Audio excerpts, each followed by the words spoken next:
Ladies and gentlemen, boys and girls, welcome in. What's up, brothers? Ladies and gentlemen, let's get into it as the Outcast Racing League back in action here this evening as these drivers get ready to rock and roll from the beautiful Gateway Motor Speedway.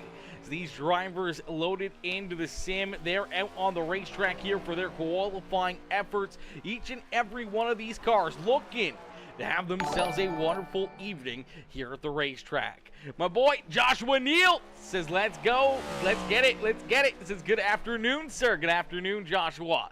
Let's not die. Let's not die. That's a, hey, you know what? That's quote of the day right there for certain. Let's not die out there on the racetrack. That is for certain. Let's have a good, clean, fast run. That's what we want to see. We want to see some great door-to-door racing action, and that's exactly what these Outcast Racing League drivers give to us week in and week out. Brad Dove coming in with the like as well. Johnny Thunder's coming in with that share, as Gateway definitely going to be a very interesting race. This is a tricky racetrack.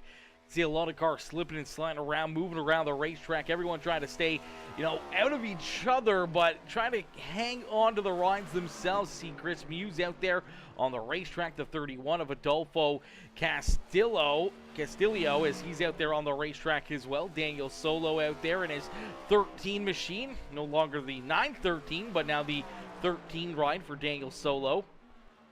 Currently quickest there is that 13 ride. Chris Muse currently second fastest out there on the racetrack. Matt Redford out there on the track as well in the Shell Bosch Rothman Chevrolet number 71, and he's going to jump up into the quick time here, but he's going to be quickly taken back over by that 13 ride of Daniel Solo. So Redford held that top spot for a little bit. Lance Brentlinger now up into third. CJ Jeffries looking for a wild run here today in the JRC race cars. Shenko Custom Diecast number 19 ride is he's out there on the track. He's going to look to get a little quicker here on lap number 2. He finds a little bit of speed and moves up a couple extra spots on the racetrack. Is Jonas Gunnarsson to the point here.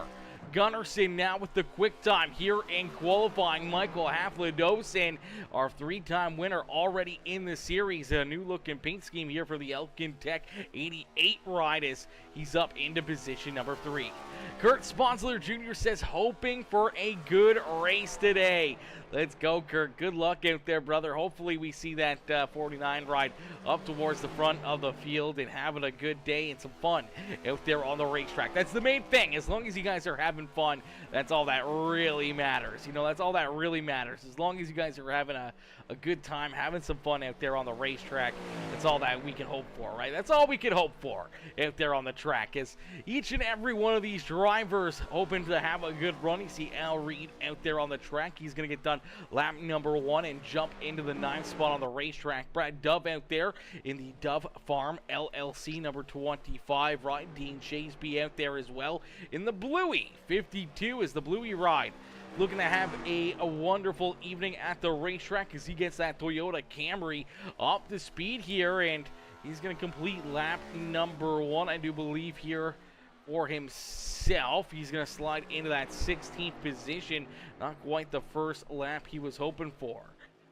Brandon Puffenbarger out there as well as Puffenbarger in the Interstate number 18 ride out onto the racetrack as well. We also waiting for Gary Wright, Corey Crowell, Billy Jordan, Casey Gross, Kurt Sponsler, Johnny Thunders, Cameron Combs, Joshua Neal, all to jump out there for their qualifying efforts as Puffenbarger going to jump up into the 12th position on the racetrack here just in front of Brad Dove. So close laps being laid down here. Drivers all within, a very close proximity of each other on the racetrack here in their lap times. So it's going to be interesting to see how this feature event's going to go. I can see through the top 6 cars, 7 cars, only like a tenth or two between them. So some very, very close lap times out there. Bearded Racer 13 coming in, showing the love over there on Twitch. How are you, Bearded Racer? Hopefully you're having yourself a wonderful evening, a wonderful Sunday. Caster Place, is this a league? Yes, Caster Place, this is a league. This is a league, unfortunately, but the league is always looking for new drivers. If you're interested, I can get you the Discord and everything else. If so, what is their Discord? I can get that to you right now, brother. I can get that to you right now. Let me take a quick look. Boom, copy that, post that there, bam. If you're interested in getting in on the league action, there is the Discord. You can get in here and join the fun and become part of the Outcast Racing League. Is my boy James Garland. Are you kidding me, James? Mr. Garland coming in, setting it off not only with the heart reaction over there on Facebook, but coming in with the 500-star bombing right out of the gate, coming in with the big D of the day, coming in with the 500 mother fluffing stars. Absolutely insane. I appreciate you, my boy, coming in, setting it off here in this one. Kurt Sponsler says, thank you. Hey, brother, hey, all we want to do is see you guys have good runs each and every race, and never want to see drivers have bad runs. Unfortunately, someone has to have a bad run, and fortunately, sometimes drivers nowhere to go out there on the racetrack, just like real life racing. Sometimes you just run out of room, sometimes you don't. You're just in the wrong spot at the wrong time and can put yourself into those bad situations. Thanks, absolutely. I got you, Caster Plays. I got you. You're in like Flynn. That's what we like to see, Caster. That's what we like to see. All right, ladies and gentlemen, boys and girls, see these drivers lining up on the front straightaway. That means we are going to get ready here for our main feature event. Our main race about to get underway. Qualifying has come to a close, and starting on the pole of our 150-lap feature event, it is the 11, the Tech number 11 machine of Jonas Gunnarsson.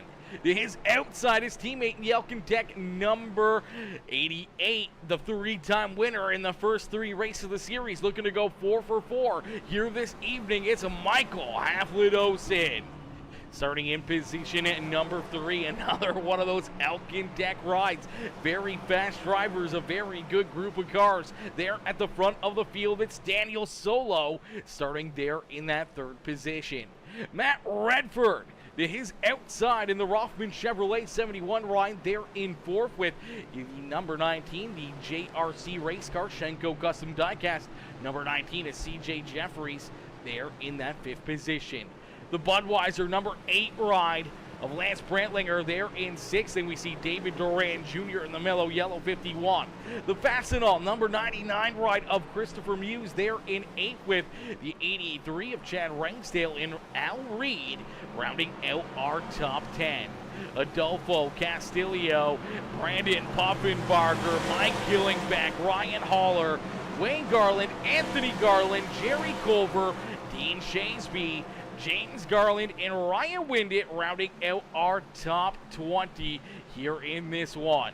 Cameron Combs there in 21st. He's going to have Joshua Neal right behind him. Corey Crowell up there in the mix. Then we see Johnny Thunders, Casey Gross, Kurt Sponsler, Billy Jordan, Gary Wright, Chad Lancaster, Brad Dove rounding out the rear of the field. 30 drivers getting ready to go to battle. Here from Gateway Motor Speedway, these drivers ready to put on a show. 150 laps of racing action. see how this one's going to break down here. Is Gateway, we're going to have 35 laps, and 35 laps are the stage breaks here on the evening, and an 80-lap feature event here, 80 laps at the end of this race for that final stage. So the longest stage at the very, very end, and it's more than double what these drivers will run here in these stages. So it's going to be interesting to see what tire wear is going to look like, how these drivers are going to be able to handle cars with lower tire pressure and lower, grip out there on the racetrack as later as this gate goes. That pace car makes the hard left-hand turn. We're going to get these drivers ready as we end all the anticipation with our feature presentation. Jonas Gunnarsson, Michael Haflidosen, 1 and 2 are going to see the green flag fly here at Gateway. Quickly, the 11 of Jonas Gunnarsson trying to use that inside lane to his advantage, drives it in there deep, looks to wash up to the middle side of the racetrack, and there you go. He's going to clear the 88 ride, and those Elkin Tech rides are all going to get lined up 1, 2, 3 down the back straightaway. Trying to figure out how to sign up for the Next Gen Series because I have no idea how.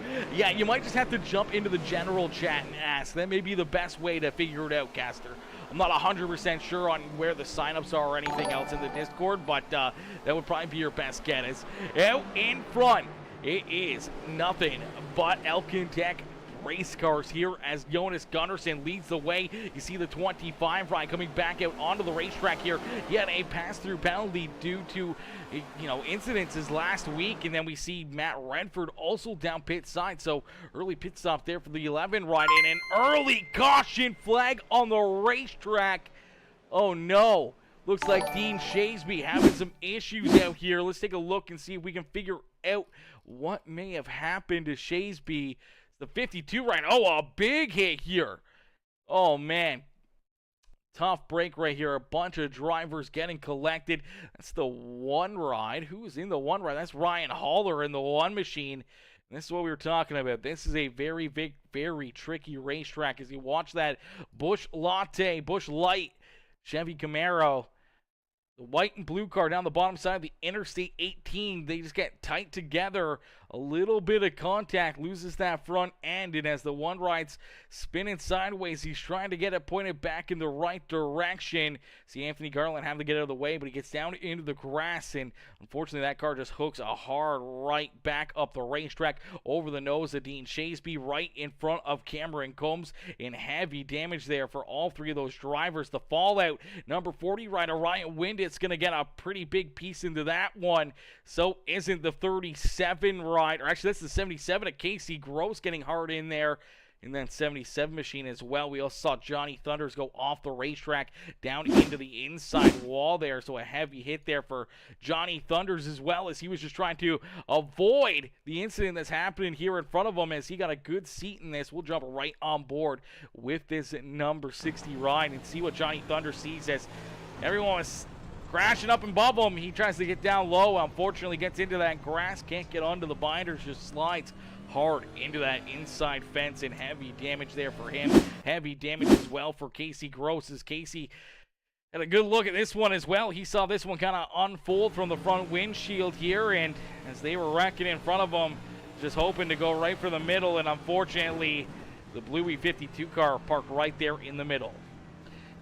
So an early caution flag, some early pit stops, putting some drivers back behind the 8-ball here in this one will definitely mix things up, and that will make it a little bit easier and a little bit less competition for possibly our leaders then to deal with on the evening, as my boy Chris Pilo coming in, showing the love. What's good, Chris? Chris coming in with the 105-star dono, says watching from the road.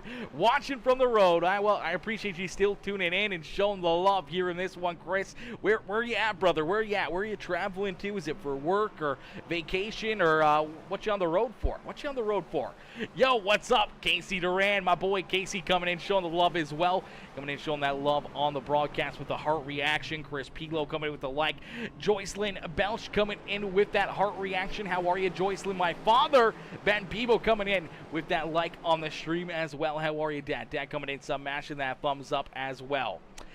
Gonna do it now. Just send something in general. Okay, perfect. Yeah, they may not answer right away because majority of all the admins and everything are racing right now as well, Caster. But they'll probably try to get, they'll probably message you either throughout the race or at the end of the race. They'll jump in there and try to get you pointed in the right direction and get you figured out there and making sure that they know where to put you and get you into the racing action and everything else. As we'll get ready to go back to green flag racing here, some yellow flag pit stops underway, drivers getting their cars fixed up and ready to try to get back into the action here as we see some of them coming back out onto the racetrack. We do see Brad Dove out there, CJ Jeffries also came down pit side here now at the back of the pack as Johnny Thunders out there has this 60 ride back into one piece as the Shenko Custom Timecast Elite Sim Racing ride back together and pointed back in the right direction, so good to see that for him. We do see Ryan Windett out there on the Fallout Prime Video number 40 ride. If you guys haven't checked out Fallout yet, make sure you guys jump over to Prime Video and definitely watch that series, as that is a absolutely amazing series. I binged the entire season the first day it came out, and now I'm just sitting around twiddling my thumbs waiting for the next season to come out, as that was an amazing season. And if you guys also have Prime Video, you can subscribe for free over on Twitch. Prime subs are free over there with your Prime account. All you have to do is sign into your Twitch account, sign into your Prime account, and you'll be able to gift or receive a free gifted subscription to any Twitch channel over on twitch.tv. There's Ryan Haller out there as well. That Busch Light, the Busch Latte Camaro back out there on the racetrack. One driver still down pit side. It's the Syndicate 77 of Casey Gross, and that's a tough break there for Casey as he's parked down pit side here to start this evening. Is out in front, Jonas Gunnarsson. Gonna get ready for the first restart of the evening as quickly Jonas Gunnarsson onto the loud pedal, quickly jumps off, clears Michael Haflidosen. As Haflidosen now trying to hold off his other teammate, the 13 rider Daniel Solo. As the Elkin Tech rides 1, 2, and 3 on the racetrack, Lance Brantlinger trying to hunt them down as Brantlinger there in fourth. David Grant Jr. there in position number 5 with Adolfo Castillo there in that 6th position, already up 5 spots on the racetrack. So Little Caesars 31 machine on the move to the front of the field here, able to quickly pick off a few cars and work himself up to the front of the field just outside of the top 5 looking in.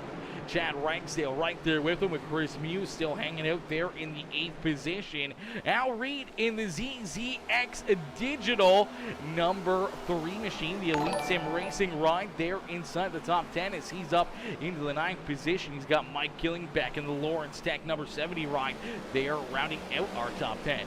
Brandon Puffenbarger there in 11 with Anthony Garland, Wayne Garland, Kurt Sponsler, and Joshua Neal. Our top 15 here is right now Kurt Sponsler, I do believe the hard charger of this race, already up 14 positions for this NOS Energy Elite Sim Racing number 49 ride. So a big move here for Kurt Sponsler, now already looking underneath the 84 rider Wayne Garland, trying to jump up into position number 13 and advance himself even closer to the front of the field here, as Sponsler, he wanted to have a good run, and so far that wish is coming true.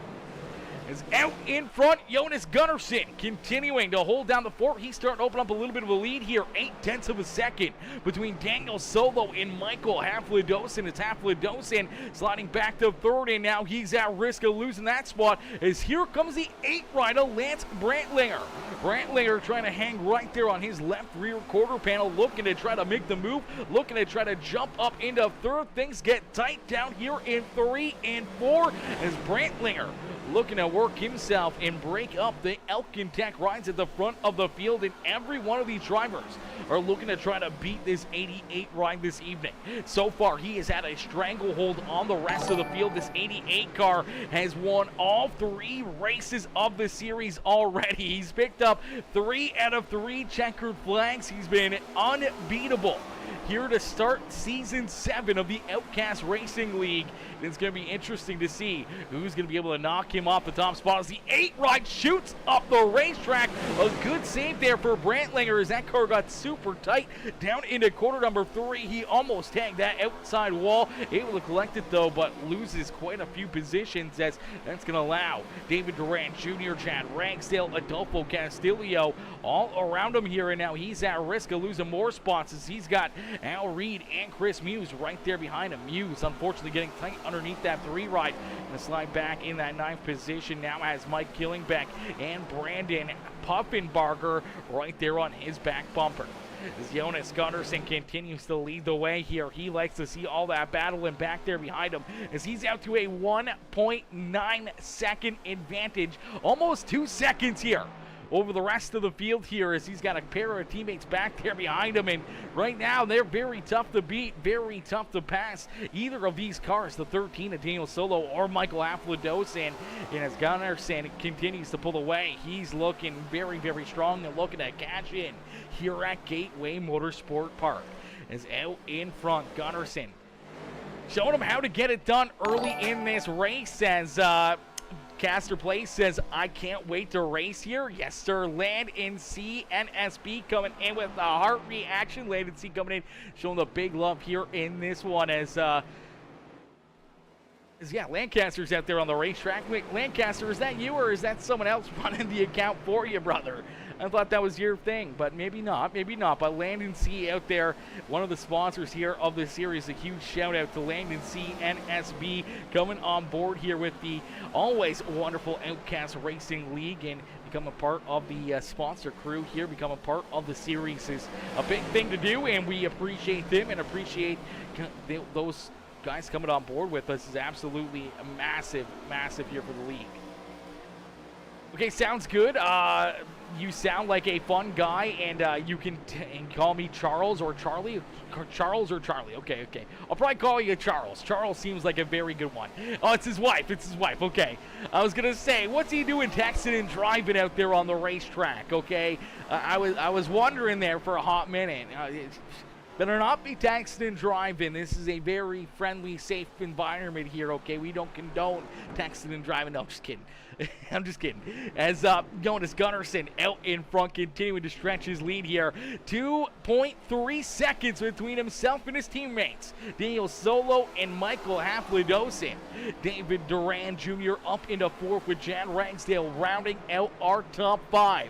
As Anne-Marie Davis coming in with the like on the stream. Anne-Marie Davis coming in showing the love. Jake Stefanski coming in with that heart reaction. Black Phoenix 843, my boy Black Phoenix coming in showing the love with the like, as well as the Bionic Man coming in showing the love with the thumbs up as well.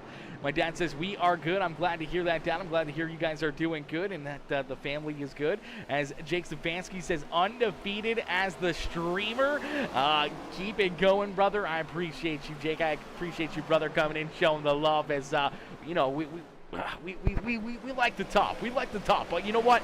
We're on the mountain. We're climbing up. We're not even close to the tippity top. We're only halfway up, and we're nowhere close to the top, brother. We got a long ways to go, but someday we'll be up there. We'll be up there in the clouds, sipping tea, drinking our macchiatos, and cheering on all these drivers from, you know, maybe a bigger stage, bigger, you know, streaming abilities, and everything else. It all goes towards becoming bigger and better for not only myself, but each and every one of these drivers and every one of these leagues continue to grow more and more and more, and that's the main goal here. As Caster Plays comes in and shows the love as well over on Twitch as well, coming in showing the love, says, I'm here now. Nah, man, I'm not racing right now, laugh aloud. Yeah, you're not racing right now, but we'll see you out there. We'll see you out there one of these days, that's for certain, Charles. We'll see you out there on the racetrack, brother. We'll see you out there, man. It's good to meet you. Thank you for coming in, dropping that follow, and I'm assuming you dropped that subscriber over there as well. As Caster Play says, Lancaster and me are not related. I'm also in your Twitch chat. Yeah. For certain. I saw that. We check. We bounce around. We bounce around from all the channels. Trust me. It's a tricky thing to do, but we can bounce around in a quick hurry. And that's for certain. Soon for sure. Soon for sure. Yes, Sirski. Yes, Sirski, Charles, as Jonas Gunnarsson just continuing to open up this lead a little bit more and a little bit more, lap after lap after lap, sitting at a 2.3-second advantage between Daniel Solo and himself. Michael Haflidosin's been right there on the back bumper of the 13 ride, not letting this top three of the Elkin Tech rides dissipate out there on the racetrack. David Duran Jr., Chad Rangsdale sitting comfortably there in 4th and 5th as Lance Brantlinger back up into that 6th position. He's got Al Reed, Adolfo Castillo, Brandon Puffenbarger, and Chris Muse rounding out our top 10. Mike Killingbeck, Kurt Sponsler now up into 12th position as he tries to hunt down that 70 ride of Killingbeck. He's got Anthony Garland right there behind him as Anthony into position number 13 as Corey Crowell there in that 14th position as the Midwest Motorsports ride up 10 spots on the racetrack there in the 14th position. Joshua Neal there in the 15th spot with Jerry Culver, CJ Jeffries, Cameron Combs, Chad Lancaster, and Dean Shasby. Luckily enough, getting that blue ride fixed back up and back if they're onto the racetrack. We saw him get tied up in that first yellow flag of the evening, and Shaseby's got himself back up inside the top 20. So good to see Bluey back out there on the racetrack.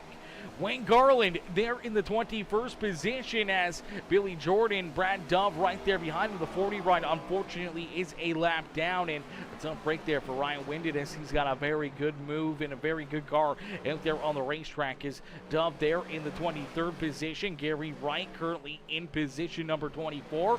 James Garland rounding out our top 25 is Johnny Thunders, we believe is the first car one lap down. He's got more contact onto that car. He's gotten up into the outside fence and possibly into the inside fence here again as he goes a lap down to our race leaders here as you see Michael Haflidosin going around him as Haflidosin has now made the move around Daniel Solo. So Solo sliding back to third here. Haflidosin now up into position number 2 and trying to track down our race leader as he's got about 2 seconds. He's actually closing the gap here on Jonas Gunnarsson as Gunnarsson has that clean air, clean racetrack here in front of him. No lap traffic.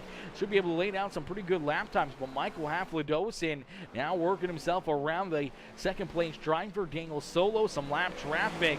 Finds himself in that second position and closing that gap in a quick hurry on our race leader. So it may not be over at the front of the field yet as Gunnarsson may have his hands full by the end of stage number 1.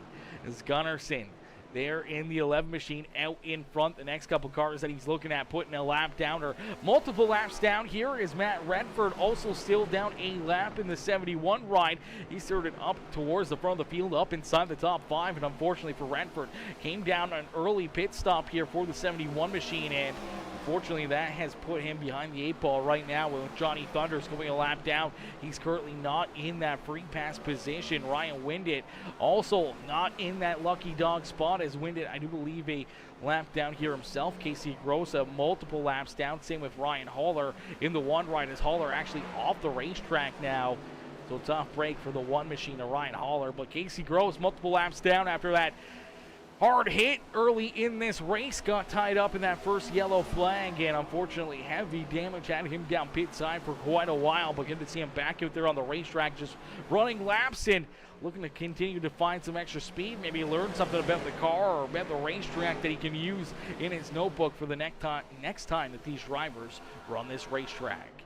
Is out in front. Gunnarsson continues to lead the way as Michael Haflidosin tries to track him down. We're going to take a quick little break here with a word from our sponsors over at Landon C and SB.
Alrighty, a good little look there at everything that Land & Sea NSB has to offer. If anyone's in the market for hats or any kind of items there, make sure you guys check them out, Land & Sea NSB. I do believe they are over on Facebook, and I do believe they got a YouTube channel as well. I see them over there in the YouTube chat. I'm not sure where else you get a hold of them. Obviously, the flyer there at the end would definitely get you pointed in the right direction. I would like to see if they have a website or something. Would be nice to see. Land & Sea NSB, Lancaster, if your wife is still in the chat, if you're still watching or if she's watching, if you guys have a website or something, feel free to pop that into the chat so people can find you guys and make sure that they can check out everything you guys have to offer.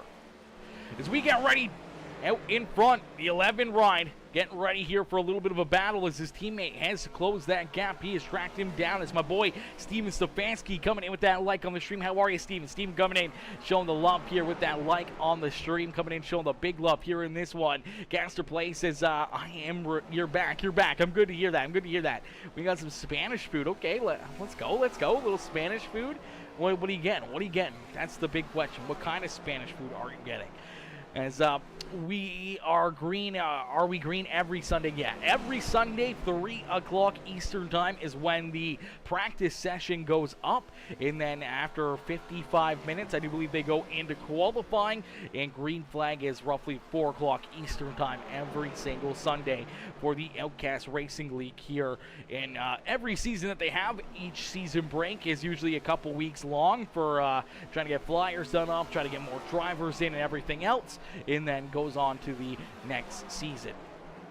As out in front, a couple of the newcomers here in Season 7. One of them already finding victory lane 3 times here in our first 3 races. That is the 88 rider, Michael Haflidosin. As Haflidosin there in second, he's closed that gap, had over 2 seconds to try to hunt down Jonas Gunnarsson. And Gunnarsson now sitting there at the front of the field, seeing that lead evaporate. And his teammate, the 88, getting smaller and smaller and smaller in his rear view mirror. As Michael Haflidosin is there, they got about a 5-second gap all the way back to the 3rd place driver. Their other teammate, the 13 ride of Daniel Solo, is Solo back in 3rd. We see Lance Brantlinger up into 4th here once again as he's got that 8 ride pointed back in the right direction and back up inside the top 4 and looking for more here for the American Lager Budweiser number 8 machine. David Duran Jr. falling back there into that 5th position as Chad Ragsdale, Al Reed, Adolfo Castillo, Brandon Puffenbarger, Mike Killingbeck are top 10 here in this one. Chris Muse back into 11 with CJ Jeffries.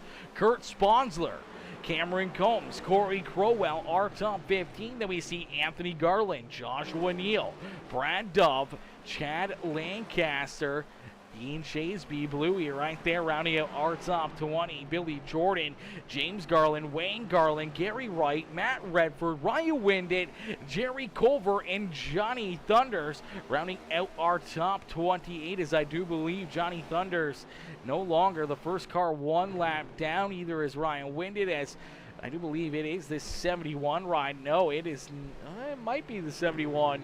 Now Matt Redford is the first car 1 lap down, as we do see the caution flag fly. I believe that will give Matt Redford the free pass here, as we'll take a look and see what the yellow flag was actually for here. I do believe, it's stage break. Stage 1 already in the books.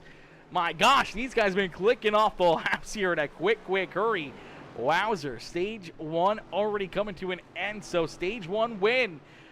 Gonna go to possibly Michael Haflidosin here. We're going to have to play this one back. Lap number 30 here and see what we can see here. As take a quick look here before this caution flag. Does look like Haflidosin was able to take that lead away. So Michael Haflidosin jumping up, picking up stage win number 1 on the evening.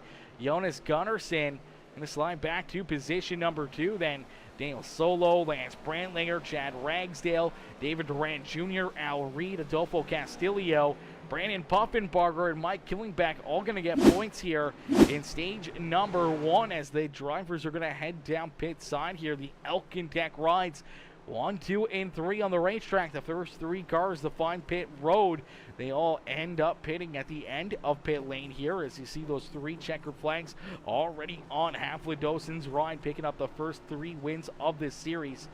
Looking to go 4 for 4 here to start the season, and there may be a big bounty on that number 88 ride if he can pull off 4 for 4. See these cars down pit side, everyone getting some work done to them, as CJ Jeffrey is going to stay out on the racetrack here, so he's going to consume that race lead. Chad Lancaster still out there as well in the 0-2. It's that Land in C and SB machine rolling out there on the racetrack. Dean Chaseby there in third. You'll see the 60 ride still not coming down pit side. We saw the 77 possibly in a wave around position there for 77 and the 40 ride of Neil and Casey Gross. Or sorry, that is Ryan Windit and Casey Gross. Nope, looks like Windit is going to have to come down pit side. So Casey Gross looking to get that wave around, trying to get a lap back here for the 77 machine. The CJ Jeffries out in front, continue to lead the way here in this one, not coming down pit side. A very interesting maneuver here, to say the least, for the 19 ride. You're going to have to wait and see how fresh these tires are going to be and how much these tires are going to hold on to. No idea. My dad just said we're going to the place. Lafayette, let's go. Hey, you know what? That's all you can do, I guess. I mean, I guess you'll find out when you get it. That's for certain. Spanish food, though. I don't know what Spanish food would be. I feel like people from Spain eat everything, but I'm assuming like some sort of pasta. Some sort of pasta, probably. That's a little bit more Italian, but like it's kind of the same. I don't know, something like that. Something like that. It's got to be. The CJ Jeffries out in front. Chad Ragsdale there in second. We're going to have Michael Hafledoson, Jonas Gunnarsson, Daniel Solo. Our top 5 here for the restart. Lance Brantlinger, David Duran Jr., Mike Killingback up a couple spots there down pit road. Going to restart in 8th with Al Reed and Adolfo Castillo rounding out our top 10 here to get things underway for stage number 2. As there you go, the 19 ride, CJ Jeffries going to fake him out. He's going to come down pit side now a little bit later. Was able to lead some laps and now down pit side. So he'll come down, make sure that car gets some tires and a bunch of fuel into it, and ready for the second stage of the day as we'll get ready to go back to green flag racing in just a few more moments. As we go back to green flag racing, we're going to start stage number 2 here with a PeaceMaker Gaming Crank It Up. So we'll wait for this green flag to come out, and then we are going to crank it up here on PeaceMaker Gaming. As man, those Alkid Tech rides are very, very fast here this evening. Unfortunately for the 83 ride of Chad Ragsdale, he is the pole sitter here, so he will get to fire first. He is our race leader, so he will show these drivers when to fire down through the Geico restart zone. But with the older tires, not as fresh, it's easy to spin the tires here at Gateway. And one simple mistake, one slip up, and one open door to either any of these 3 cars behind him, they're going to be all over him and looking to try to work themselves past that 83 and back into the race lead. So it's going to be interesting to see how he's going to hang on to this top spot, if he can hang on to this top spot, as we'll get ready to go back to green flag racing. Chad Ragsdale, Michael Hafledoson on the front row here. The pace car is going to make that hard left-hand turn. We're going to jump right on board here with Daniel Solo. We get ready to crank it up here on PeaceMaker Gaming.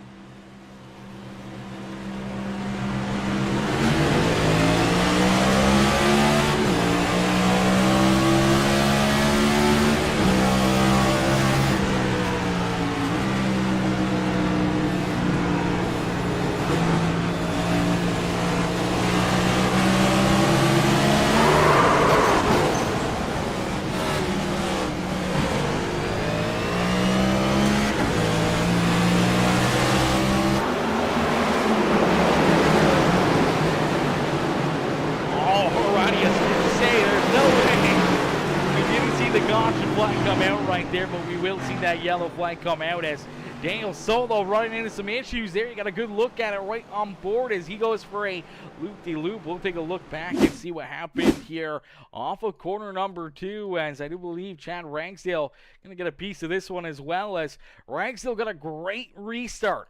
Able to lead these guys down into corner number 1, but right here through the center of the corner, this is where it's going to be the big thing with those fresh tires, as the 83 gets a little bump, watches up the racetrack. They come out of corner number 2 in their 3 wide, and I don't think that the 13 or the 83 were really expecting it. And unfortunately, the 83 gets a piece of the outside fence right there, and as he does, he kind of bounces off that fence back up into the 13 of Daniel Solo, and he lands Brantlinger down through the grass to avoid it there. A good job hanging on to that ride, but good job by almost everybody else. You do see the 71 ride going for loop-de-loop there as everyone was getting checked up there due to the incident. We also saw the 02 getting pushed up towards the outside fence, but you see Matt Redford hard into the wall here. We'll take a look back and see as he's just trying to get checked up. Everyone else checking up around him, and fortunately he's going to get right into the back of the HendrickCars.com ride, and as he gets checked up, 37 ride slides in there as well, makes a little contact with him, brushes up to the inside driver's door there, and just hooks him around. Unfortunately puts him backwards into the outside fence there. Some pretty good damage again for that 71 ride of Redford. So crank it up, caution flag gonna come out here. The first continues here. The crank it up, always continuously bringing out that caution flag, and that's gonna break up that front row, that front 3 here, as the Elkin Tech number 13 rider Daniel Solo now finds himself back in the 16th position on the racetrack, as his teammates out in front leading this race. Meyer back mid-pack, and we'll have to wait and see if he can work himself back up through the field to get back to the front of the pack here with his teammates, as we'll get him stacked up, racked up, and ready to go back to Green Flag Racing here in just a few more moments. I'm back after a long ad break. Oh, your camera's gone? Yeah, sometimes we turn it off when we do our crank it up sessions. Our crank it up sessions, we normally tend to turn off the camera there and let you guys get a good look at all the cars on the track and everything else.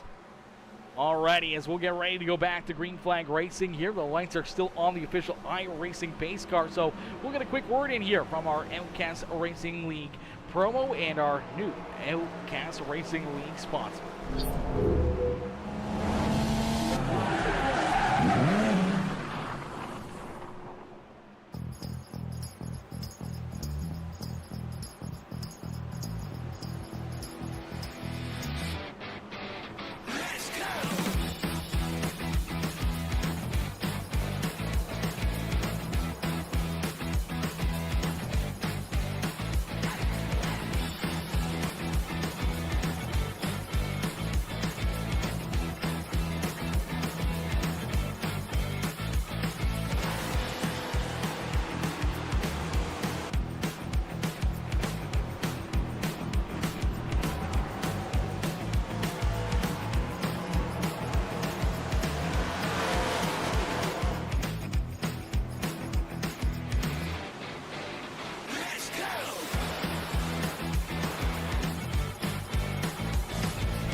We get these drivers stacked back up, racked back up, and ready to go back to Green Flag Racing.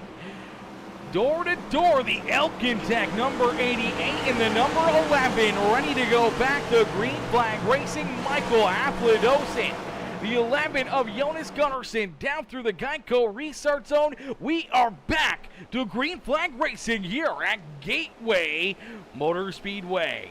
As quickly, Michael Aflidos with a great restart jumps up in front and pulls away from Gunnarsson here in the quick corner 1 and down through quarter number 2. He's looking to stretch out that lead. Al Reed up into third here is the ZZ Digital Elite Sim Racing number 3 right up into third. Here is David Duran Jr. and Brandon Puffenbarger now up inside the top 5. Mike Killingback, Adolfo Castillo, Anthony Garland, Lance Brantlinger, and Corey Crowell bring up our top 10 here in this one. It's back there in that 12th position. You see Daniel Solo trying to work himself back up through the field here. Solo right there in that 12th position, looking underneath of Chris Muse for position number 11. He's going to jump up there and take that spot as we see the caution flag come back out here once again as cautions breeding cautions. Little contact deeper in the field. Looks like James Garland and Gary Wright coming together here down the front straight away. We'll take a look and see what happens as 37 going to send it in here. Contact back there behind him, but contact in front of him there as well, as it's like Wright and Wayne Garland going to come together here, and we saw contact right there behind him as well. So a couple incidences here to bring out the caution flag once again, and fortunately a few drivers getting collected. We'll take a look at Gary Wright as some tight racing, and unfortunately looks like the bluey number 52 ride going to get underneath of the 16, maybe make a little contact there with Gary Wright. There you go, the curbside ride. Unfortunately going to get curb stomped right there, and a little contact around he goes. Bluey going to drive right underneath. That's Dean Shasby, and unfortunately nowhere to go for the Outcast Racing League procrastinators.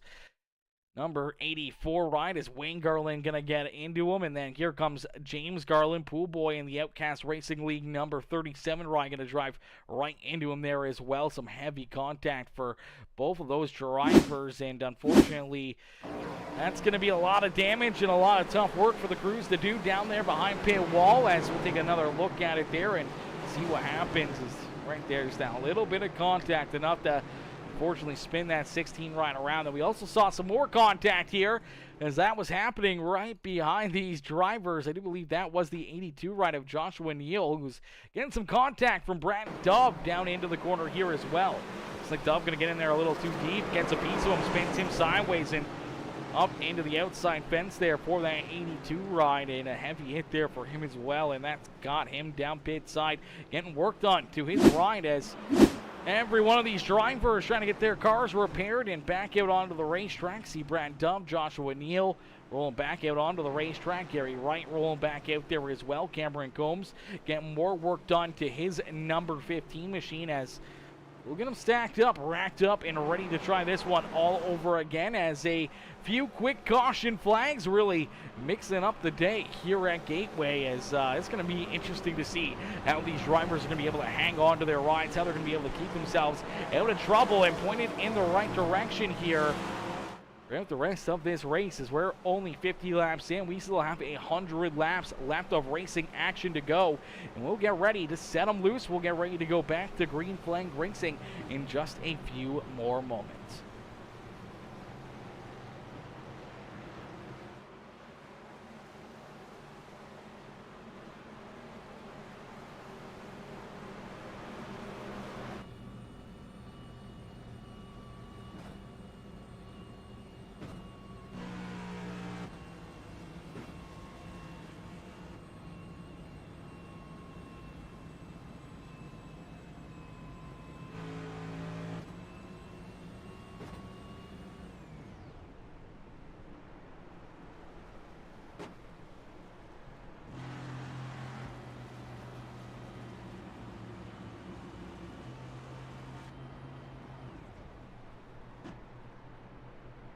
Alrighty, as these cars roll behind the official iRacing pace car, you can see these drivers already taking extra precautions out there on the racetrack. So you can hear them turning these cars off, trying to save some fuel out there on the track, down through the corners and sometimes down the straightaways. You'll hear these cars just shut off and have no RPM. We'll get a good look at it here in the cockpit as they go up 3,000 RPM all the way down to 300 RPM. And just rolls, and then you'll have to pick up some speed, back to 3,000 RPM, back down to 300. So what these drivers are doing is they're just pushing that clutch in, turning the cars basically off here, running no RPM and letting the cars coast, and that's trying to save that extra little bit of fuel that they may need here on the evening. And definitely a very interesting strategy here for these drivers to be able to pull that off and to be able to already be thinking of doing that here early on in this one. As we get them stacked up, racked up, and ready to go back to green flag racing, these drivers are ready to go back at it, ready to go back to war here in this one. As Caster says, Charles says, going in the restaurant. See you in a bit. Absolutely, Charles. Absolutely, my boy. Have yourself a wonderful evening and enjoy that food, brother. Enjoy that food out there on the beautiful Sunday evening with you and your father and the rest of the fam. As we get ready to go back to green flag racing here in the Outcast Racing League, we're going to jump into our PeaceMaker Gaming, crank it up. Hopefully we can stay caution free and see these drivers have another good green flag run before the end of stage number 2.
Is the caution flag coming back out here?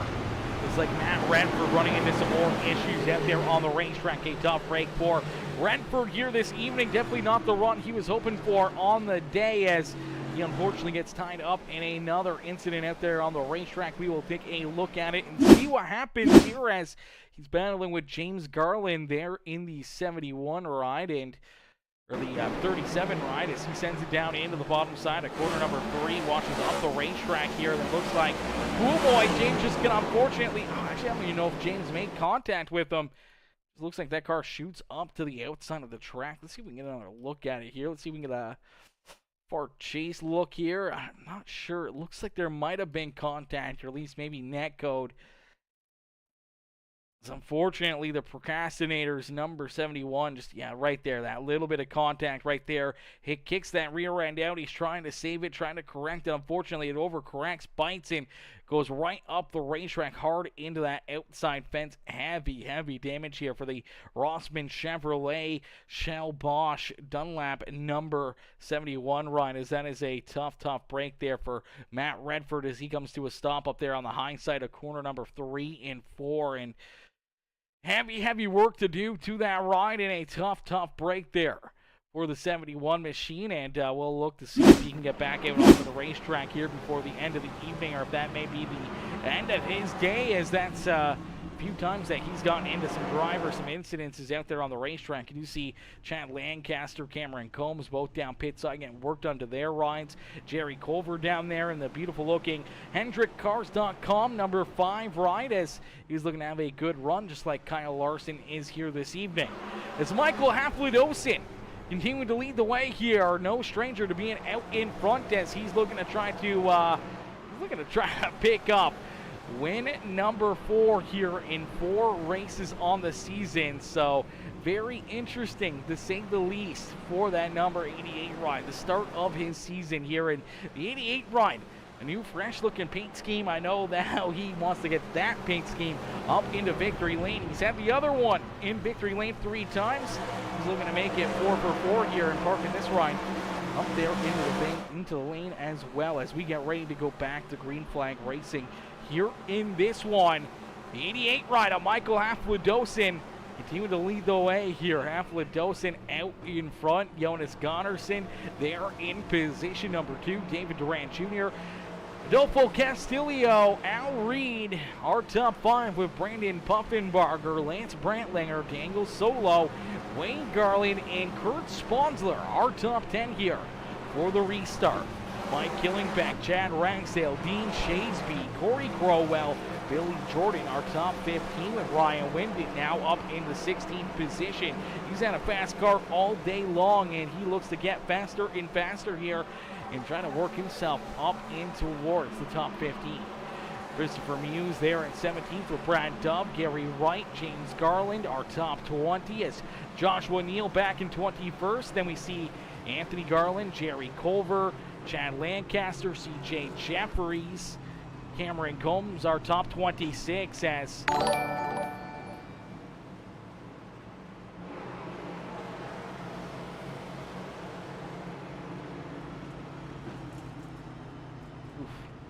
big wreck in the NASCAR race, ladies and gentlemen. My boy, Willie B, William Byron tied up in that one. Christopher Bell, boy Seabell in there as well. So tough break there for Bell and Byron. Looks like Bubba Wallace also collected in that big wreck here at Dover. Tough break there for those drivers getting collected in that one, as we'll get ready to go back to green flag racing here in just a little bit. These drivers are primed and ready to go back to battle once again, as yet again another caution flag, bringing these drivers all back together, nose to tail, and getting ready for another restart. As out in front, the 88 ride, Michael Haflidosin. We've seen him hit these restarts time and time again, keeping all these drivers at bay. This is how he almost pretty much won a couple of these races already this season, and just hitting the restarts perfectly, staying out of trouble, as he can run about 1 or 2 laps at the front of the field. Then a caution comes out behind him. They cruise under the yellow flag for a few laps, and he's able to just save fuel and stay out in front and out of the chaos that unfolds back there behind him. And that's exactly how he's trying to play it again here this evening, possibly. We did see a good green flag run in stage number 1. Stage number 2 has been a completely different story here, as we're closing in to the end of stage number 2, a caution-filled stage. And it's been very, very interesting to see what these drivers can do here for the rest of the evening. As the 88 ride of Michael Haflidosin sees that green flag fly once again down through the Geico restart zone.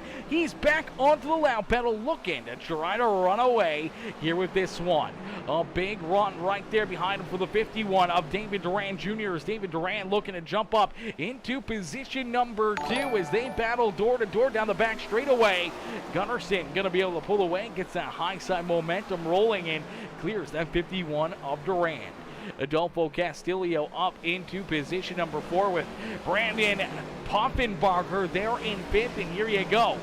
Daniel Solo slowly but surely working himself back up through the field as, oh no, hard hit there for Al Reed down into the inside fence. Heavy damage for the ZZX Digital Elite Sim Racing number 3 machine as he makes hard contact with that inside wall. No caution flag, and that is a heartbreaker for Al Reed as we'll take another look at it as he's battling door to door with that 13 ride and just looks like they make contact off quarter number 2, and unfortunately that sends that 3 machine down into the inside fence, and unfortunately heavy damage for Al Reed, and that's definitely going to affect his car here throughout the rest of the evening and definitely affects his running ability here on the day as that puts him all the way back in the 26th running position right now. Last car on the lead lap, so a tough break there for Al Reed. Is out in front, Michael Haflidosin leads the way with Jonas Gunnarsson, David Duran Jr., Adolfo Castillo, Brandon Poffenbarger, our top 5 here in this one.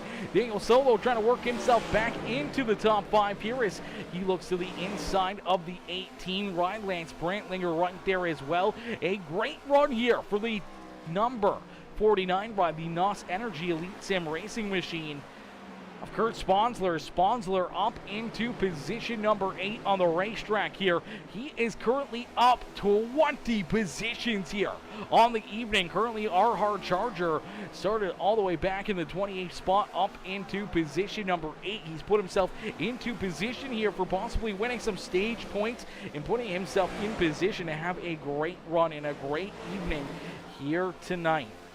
That number 49 car continues to look very fast, continues to keep pointing in the right direction.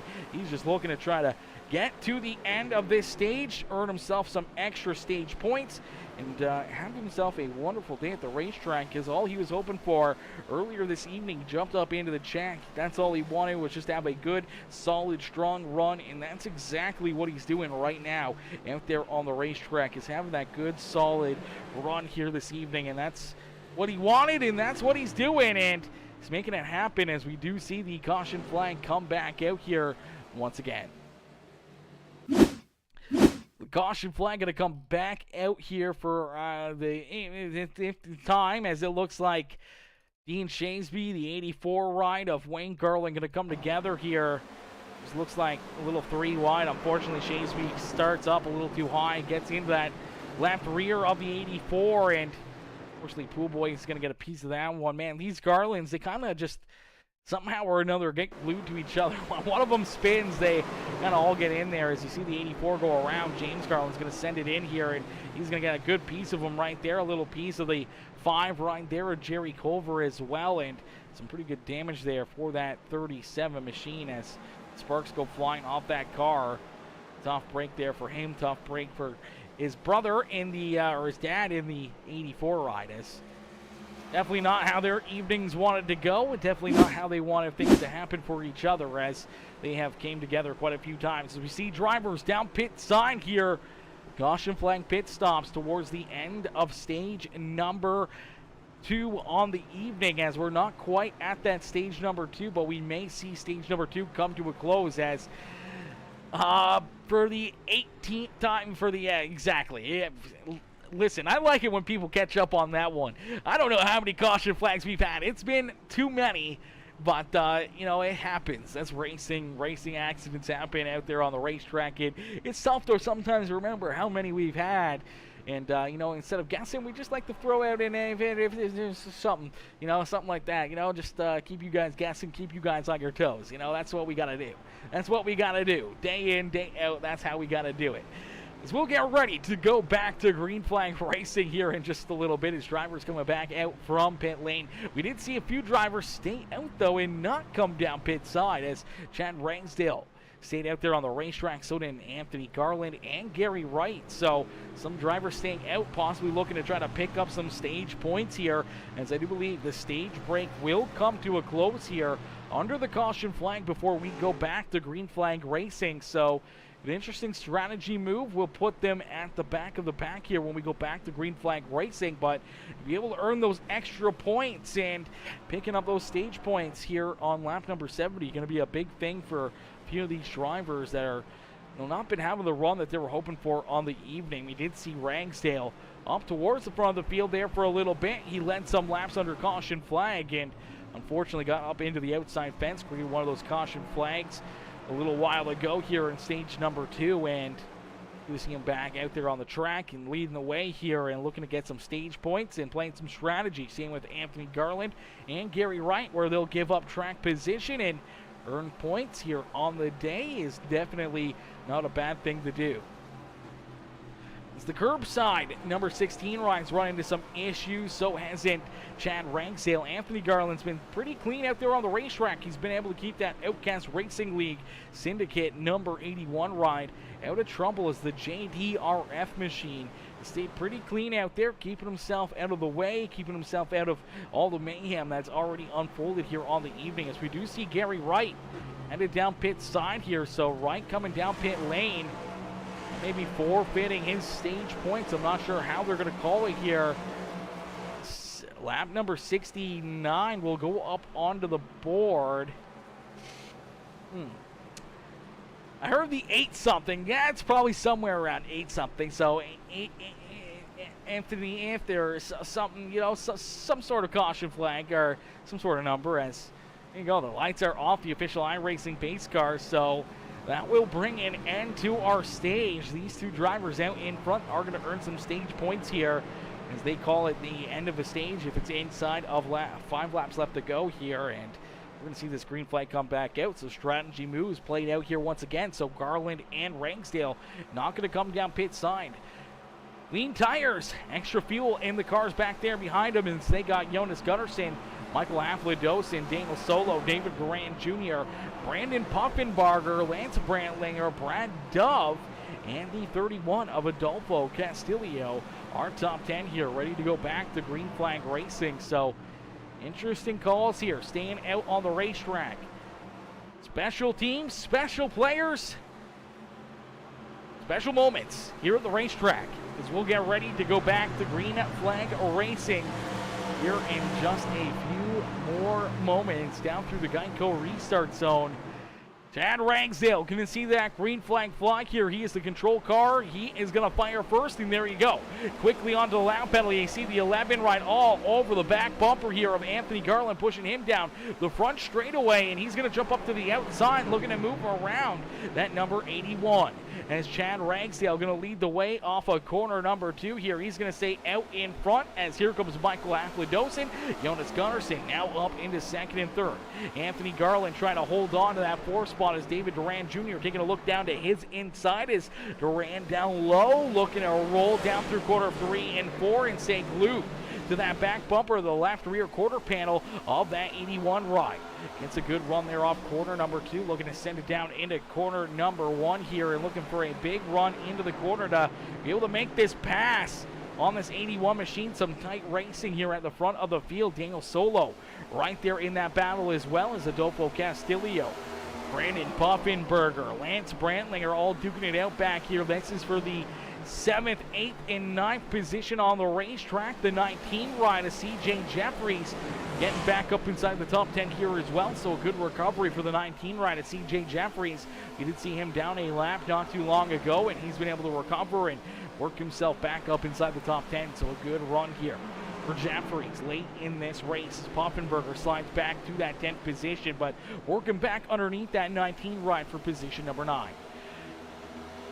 Mike Killing back there in the 10th position here, as he's right there inside the top 10. It's got Corey Crowell back there behind him. We see Kurt Sponsler there in 12th with Cameron Combs, Al Reed, Billy Jordan, our top 15. Chad Lancaster, Joshua Neal Dean Shasby in the Bluey ride there in 18th. Ryan Winded, the Fallout ride there in 19th. And Brad Dove rounding out our top 20. But out in front, already making the move here, unfortunately, for the 83 ride. He is nowhere to be found now. Where has he slid? He may have came down pit side here. Chad Ragsdale all the way to the back of the pack here. Unfortunately for this 83, as he did unfortunately get tied up in a little bit of an aftermath here as you see him come down pit side. And fortunately that strategy just not playing out for him. You see that little bit of contact. Looks like he's gotten into the outside fence and then doesn't come down pit side. Stays out on the racetrack. Makes contact with that inside wall again as he tries to drive back up onto the track. And fortunately, that puts him all the way back at the 24th position and at risk of going a lap down now for that 83 ride. Out in front once again, Michael Haflidosin doing what he does best, and that is lead the field here in this one. Haflidosin has already won 3 out of 3 races here in the Outcast Racing League to start season number 7. The newcomer showing us how to get it done here week in and week out, as ain't no way, bro said, special teams, special player, special plays make special players. You know it, you know it. We gotta put that in there. We gotta say that. Yeah, just say many. Yeah, many cautions, that's for certain. You gotta throw our boy Sketch in there every once in a while. You know, you gotta pay tribute to where tribute needs to be done, okay? As Haflidosin leads the way, his teammate Gunnarsson right there in second. They've been pretty much 1 and 2 all evening long here. Not very many laps have been led by anyone else other than these 2 cars, and as they've both been very, very fast here all day long. Adolfo Castillo up into 3rd place now. The farthest up in the field. He's been here all evening long as he finds himself there in 3rd. David Duran Jr. there in 4th. Anthony Garland making that special call here, and he's up inside the top 5 still, being able to hang on to that 5th position as Daniel Solo and CJ Jeffries battle back here for the 6th position. CJ Jeffries looking like he's got a pretty good car here late in this race. He's came on strong. He's got that car fixed back up, a fresh set of tires on it, and he's trying to push himself up inside the top 5. And right now in that 7th position, a good recovery on the day here for that Schenko Custom Diecast JRC Race Cars number 19 ride. Lance Brantlinger there in 8th. Brandon Pumpkin-Barger there in 9th. And Corey Growell there in position number 10. As Cameron Combs, Kurt Sponsler, Al Reed, Billy Jordan, and Mike Killingbeck are top 15 here as he's trying to hold off Ryan Winded. Is Winded there down to his inside, but unfortunately not the run he was hoping for. They're out at corner number 2 for the Fallout number 40 ride. Dean Shasby, Bluey back there in 17th with Chris Muse back in the 18th position. Joshua Neal there in 19th with Chad Lancaster. Brad Dove, Wayne Garland, Johnny Thunders, Chad Ragsdale, and Jerry Culver are top 25 here on the day. Is Haflidosin out in front, continuing to show these drivers how to get it done here this evening. We're going to get ready for a quick PeaceMaker Gaming Crank It Up. So ladies and gentlemen, boys and girls, crank up that volume once again here as we jump into a Crank It Up here in our final stage of the day. Lap number 80 of 150 up onto the board here as we're just over halfway in halfway to go here from Gateway Motor Speedway.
is up inside the top 5 there, and unfortunately here for CJ Jeffries, goes for a wild one. We'll take a look here as him and Lance Brantlinger come together, and unfortunately some heavy contact here in corner number 1 and 2 for that number 19 machine.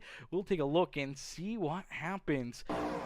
CJ Jeffries, Brantlinger down low here, sends it into the corner, and unfortunately just gives a little love tap there to that left rear quarter panel of the 19 ride, and exactly what we saw earlier with the 71 of Matt Redford is you get that contact, the car gets loose, the rear end kicks out, you're trying to save it, trying to correct it here. As you turn that wheel to the right, all of a sudden these cars will just find traction, they'll grip up, and unfortunately just send you straight up into the outside fence, and an overcorrection right there, and unfortunately heavy contact for the 19 ride of CJ Jeffries. He gets hard up into the outside fence, a heartbreaker there for the 19 ride. Let's play it back here, see if we can jump right on board and see what he sees here from the cockpit as he sends it into the corner.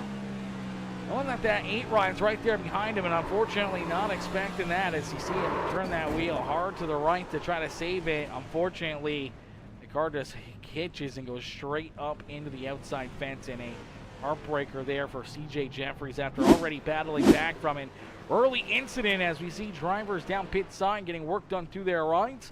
All of the Elkin Tech rides down pit side. Michael Halflet-Dosen down there.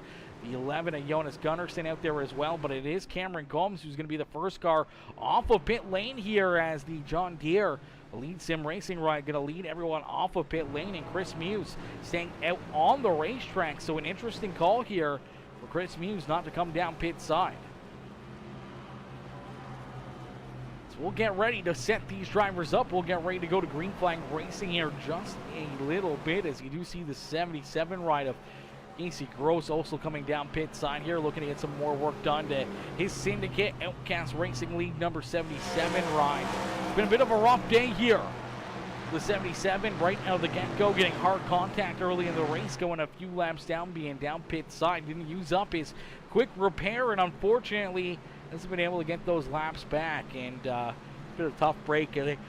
Long battle of a day here for Casey Gross. We also saw James Garland get tied up in quite a few incidences. He's quite a few laps down. Matt Redford off the racetrack, and Ryan Haller also off the track and have their cars down behind pit lane. So tough break for both Redford and Haller calling their evenings here already. We do see CJ Jeffries also off the racetrack now as well. So it looks like he has hung up the steering wheel, and a tough break there for CJ Jeffries after an early incident. Got that car pointed back in the right direction, was able to work himself back on the lead lap and work himself up to the front of the field. Once again, a very fast car, a very strong ride, and unfortunately not going to get the finish he was hoping for here on the evening.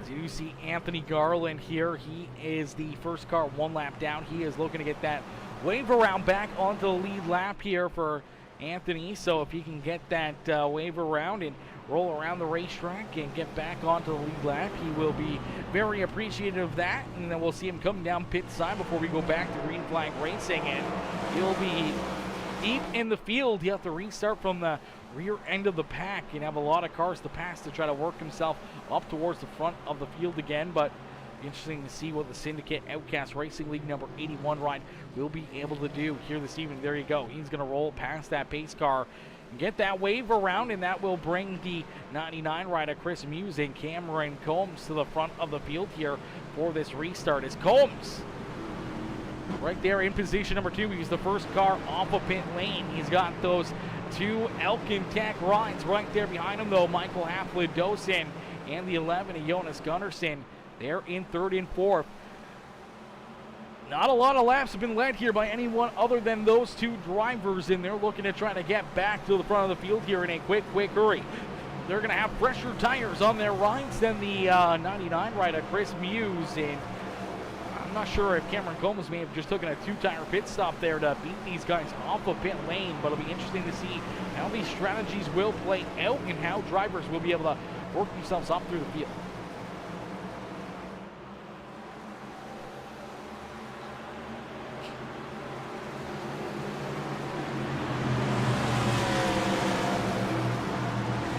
Alrighty, Chris Muse, our race leader, down through the back front straightaway into the Geico restart zone. He's gonna fire first.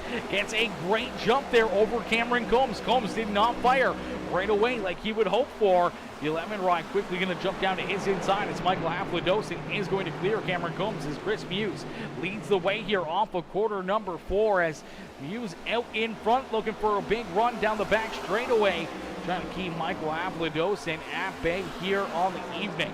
Haflidosin there in second, sends it into quarter number 3, almost makes contact there with that rear bumper. That will open up the door here for Cameron Combs to get down to his inside.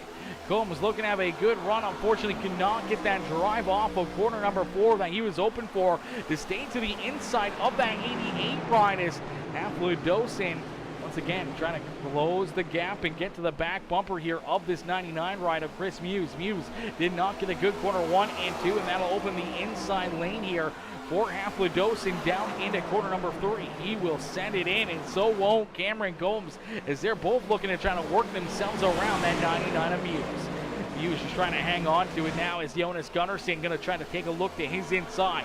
Daniel Solo right there into the mix again, as well as the 13 finds himself back up inside the top 5 here this evening as a great rebound after an early incident here with himself as there's David Duran Jr. It's been up inside the top 10, top 5 here all evening long. So is Lance Brandlinger, Adolfo Castillo, Brandon Poffenbarger. Been up inside the top 10 pretty much all evening long, and Corey Crowell now up into that 10th position here, up 14 positions on the day. He's got Mike Killingbeck and Kurt Sponsler back there behind him, but right now Sponsler would be the hard charger, but the 21 positions gained here for Cameron Combs, our second place driver. Hardest charger on the evening, started back in the 23rd position, now up into position number 2, but he's got a lot of fast cats trying to work themselves around him. As there you go, the 11 rider, Jonas Gunnarsson, trying to jump back up into position number 2 here. Looks like he's going to use the inside lane in quarter number 3 and 4, and he is going to make it work, and he'll slide back into position number 2 and try to hunt down Haflidosin as Haflidosin out in front by over a second here. Absolutely got a stranglehold over the rest of the field once again. This car is again another rocket ship. This 88 machine, man, has been unbeatable all series long. He's been able to keep this car out in front, lead a ton of laps, and man, he has been absolutely on fire here each and every one of these races. They continue to battle, ladies and gentlemen, boys and girls. If you guys haven't already, make sure you guys hit the like button, hit that share button, hit that follow and subscribe button. If you're new here to PeaceMaker Gaming, make sure you show the love. Let us know what you think of the broadcast up in the comment section, and make sure you guys smash that thumbs up and that gosh heck and subscribe button as we continue to build over there on YouTube each and every single day. You can also follow us over on Facebook and twitch.tv, as well as we are live on all 3 channels as of right now. As all 3 channels are live, all 3 channels, you can check us out at various different times of the week, as we tend to try to do different things on each channel to create more content and awesome content for everyone to enjoy. As out in front, Michael Haflidosin continuing to lead the way. Jonas Gunnarsson there in second. David Duran Jr. finds himself still in that 3rd spot here as he was able to work himself around Cameron Combs, but he's got that 13 of Daniel Solo all over his back bumper as the Elkin Tech rides looking to try to go 1, 2, and 3 here this evening. Solo's the one car outside the top 3, and he is looking to try to find himself a way in to that picture right now at the front of the field. Chris Pilo, my boy Chris, coming in with that share as well. Frank Ranger coming in with the like on the stream. How are you, Frank? How are you, Chris? Chris Pilo coming back in, showing the love here once again. Huge shout out to Chris again for the 105-star donation earlier here this evening, and huge shout out to James Garland as well with the don't know early on in the day, as well as some great racing action right from the drop of the green flag, and it's not done yet. We got a lot of racing action left to go, as Frank Ranger says, doing good, brother. That is awesome to hear. That is awesome to hear, Frank. I'm glad to hear that. Glad to hear you're doing well Man, some awesome racing action. You guys never want to miss out on these drivers battling here week in and week out in the Outcast Racing League or any of the other racetracks or racing series that we're a part of. There's already 100 laps in and under 50 laps left to go, so 2/3 of the way through, 1/3 of this race left to go. This is going to get very interesting. I'm back and I got Subway. Let's go, Charles. Subway. That's awesome, brother. That's awesome. Hey, you always got to eat fresh. You know, you always got to eat fresh. That is for certain. That is for certain, brother. As see that 13 ride, still trying to track down David Duran Jr. David Duran Jr. has had some very, very good runs here in this mellow yellow number 51 ride. He's had a very strong car in multiple of our races here this evening. Unfortunately, has gotten tied up in quite a few different wrecks and not the runs that he's hoped for in a few of these races. But here today, looking very strong and late in this race, flexing some muscle here. Sitting there in that 3rd spot, ready to pounce, ready to try to make some moves here at the front of the field. And if we see another caution flag, it could get interesting with this 51 ride right there in the middle of the mix. Cameron Combs trying to hang on here through that 5th position as he's got Adolfo Castillo in the Little Caesars Toyota rolling to his inside here as Combs going to jump up into that 5th position. Castillo trying to hold him there in that 6th spot as he's looking to make that pass and clear him down at a corner number 4. He's going to be able to do that and sends that 15 back into the 6th spot. Brandon Buffenberger right there as well. The Interstate Batteries, the number 18 ride, rolling there in 7th, having a great run. A strong performance here for Buffenberger as Corey Crowell now up into 8th. Chad Rainsdale rebounding here after a couple incidences, a couple different pitch strategies, and he's got that 83 ride back up inside the top 10. Chris Muse hanging on to it here in the 99 ride as the Fastenal 99 machine there in the 10th position as the Fallout number 40 rider Ryan Windit right there with them as Windit in position number 11 as Al Reed, Mike Killingbeck, Anthony Garland, and Brad Dove our top 15. Kurt Sponsler back there in the 16th position with Billy Jordan, Jerry Culver, Joshua Neal, Dean Shaseby, and Johnny Thunders our top 21 here on the evening. And then you're going to see Chad Lancaster back there in 22nd, Wayne Garland in 23rd, Lance Brantlinger, who's having himself a great run here throughout the evening. Unfortunately, he is currently a lap down here in the 8 ride, and he's cruising right now up inside the top 10 with our top 10 drivers. Unfortunately, Lancaster back in that 24 spot on the racetrack and down a lap. Gary Wright down a couple laps out there as well as Casey Gross, CJ Jeffries off the racetrack. James Garland quite a few laps down here himself with Matt Redford and Ryan Haller joining CJ Jeffries as the 3 cars off the racetrack here in this one. They're off the track and down behind pit wall and hanging up their fire suits and helmets here for the evening, and a tough break for them as we do see the caution flag coming out. The caution flag comes back out here once again, and oh no, this time looks like Joshua Neal getting tied up in this one. We will take a look at it as the yellow flag is displaying the 82 ride already with some pretty good damage on this 82 machine. Just not sure what happens here. Just, oh, contact in front of him. He gets down out of the way off the racetrack. So I'm not sure. That was 37 ride of James Garland, slow on the racetrack here. So Pool Boy, the Outcast Racing League machine, there you go. You see it right there as our replay just loses it out of corner number 2, and unfortunately hard up into the outside fence. And ends up driving by Billy Jordan. Joshua Neal able to get through there as well without any contact, but tough break there for the 37 ride as he's got the sorry sticker on the back bumper. Obviously, probably saying sorry to the rest of the field right now, bringing that caution flag back out, and that will mix things up here once again. Yo, Dude Guy, what's good, Dude Guy? Dude Guy coming in, showing the love. Brian coming in, some matching the like and the share on the stream. How are you, Dude Guy? How are you, brother? How you doing this evening? How's your Sunday? How's your weekend? How the heck are you? How the heck are you, brother? How the heck are you? Oh, man, it's some great racing action, man. These guys have been putting on a great show for us. As CJ Jeffrey says, I only know how to wreck the absolute hardest that I possibly can. Hey, you know what? If you got to be good at something, CJ, you might better be the best at it. You know, if you're going to be good at one thing, you better be the best at that one thing. That's all you can do.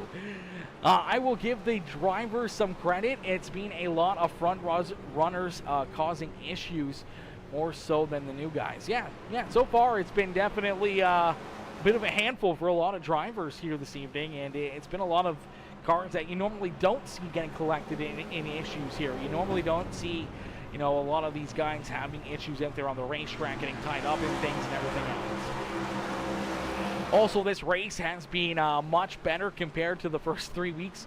Yeah, I can definitely the first 2 weeks. Last week wasn't too bad. Last week wasn't awful. But the first 2 weeks were definitely a bit of a wild one. That is for certain. But this last week wasn't too bad. This week, I would say, honestly, probably more caution flags than we had last week. But definitely some interesting racing out there. My boy CJ Jeffries, tough break out there, brother. We missed seeing you out there on the racetrack, and obviously having, you know, early issues and then being able to rebound and come back up through the field, work yourself back up inside the top 5, and then having the issue there again and wrecking again, and obviously already using up that quick repair is a heartbreaker for you, and that's why you got down behind the wall. And tough break for you, my dude. Tough break for you. You guy says, I am good, brother. Been driving Uber, running up money lately. How you been, homie? I've been great, brother. I've been great. You know, I've been kind of just chilling like a villain. Been kind of just, you know, kind of relaxing, chillaxing, not really, you know, doing too much work or anything else. Been just taking some time to myself, you know, worrying about myself and everything else. And it's been fun. It's been fun to have a little time away, but obviously, we always want to be right back here in the sim and seeing these drivers if they're on the racetrack and streaming. And we're going to try to get some more streams in the next couple weeks. We're going to be trying to do a lot of, you know, maybe some Call of Duty, some rank play, gameplay, maybe try to get some Fortnite in there because we haven't played Fort in a long time as well. And just start to really pump the content out over the next couple months and really see what we can do and how we can grow. And obviously, we're going to get into some real-life content as well. New badge, who this? Yeah, Duke got with the new badge, the supporter badge. What in the world? Let's go. Duke guy coming in, hitting that sub button. Are you kidding me? Listen, we're going to turn the camera back on for that one. Brian coming in, smashing that subscribe button, becoming a brand new subscriber here on PeaceMaker Gaming. Coming in, showing the big love here in this one. Big flexing, brother. We appreciate you coming in, showing the love here, brother. That is for certain. It's actually kind of wild that Facebook doesn't give me a fucking notification for that. They gave me the noti for the like and the share, but they haven't given me an update for that in subscriber badge, brother. What in the world? What in the world? But absolute fire, ladies and gentlemen, boys and girls. Let's get a hashtag Brian up in the chat right now. Actually, let's get a hashtag Dude Guy up in the chat. Hashtag Dude Guy up in the chat right now. My dude Brian coming in, showing the big freaking love. And my 4 button's been sticky lately, and it's like really pissing me off. As we are back to green flag racing here in this one. I can't even. Here we go. I think I fixed it. That was actually driving me wild. It was just right in force. This dude guy coming in with the big love here, coming in, some action, that sub button. He says, right, I like FB being trippy lately. Yeah, very, very trippy lately, dude guy. That is for certain. They've been kind of, they've been dropping the ball more and more and more. I don't understand it, man. When you have so many people that use the application and so many people that actually stream and put their livelihoods and everything else into it, man, it's kind of wild that Facebook drops the ball so much. And, like, I don't know what's been going on inside their brains, but it's been wild, honestly. As Michael Haflid-Dosing leads the way here, Jonas Gunnarsson, they're in second. Daniel Solo up into third here. So it's an Elkin Tech 1, 2, and 3 on the racetrack here as he was able to make that move around the 51 of David Duran Jr. Chad Ragsdale back up inside the top 5 as he battles door-to-door here with Adolfo Castillo there for that 5th position. You see Al Reed right there in the mix as the caution flag back out onto the racetrack. The caution flag going to fly here once again as Brad Dove running into some issues here in the 25 line. The Dove Farms LLC, number 25. Unfortunately, looks like he's going to run into some issues. Down in corner number 1 is, oh, the Bluey ride. Oh no, Dean Shasby unfortunately getting into another one here, and luckily enough for Brad Dove, doesn't look like too much contact here for him, but definitely not the way he wanted this one to go. As you see, the 52 just gets super loose there at a corner number 4, and just fortunately as he gets super loose, the 25 ride, he was outside just trying to do everything he can to not really have any issues there. You also saw Corey Crowell in front of these guys get into the outside fence, but that little bit of contact right there, enough to send that 25 right around. Luckily enough, everyone else able to avoid him. A close call there for Lance Brantlinger. The 25 comes down the racetrack, just narrowly avoids that inside wall and heavy contact there. A good piece of driving, good heads-up moves there as tough break as him and Dean Shasby come together, and around he goes. So that'll stack up the field, and we'll get ready to go back to Green Flag Racing here just a little bit. But we do see some drivers headed down pit side here. Michael Halfwood-Dosen down pit road. Daniel Solo, Adolfo Castillo down there as well, Billy Jordan. But we see a bunch of drivers staying out on the racetrack. So some interesting calls here, some interesting moves coming out of this field. There's a good amount of drivers that did not come down pit side here, and this could make up the difference.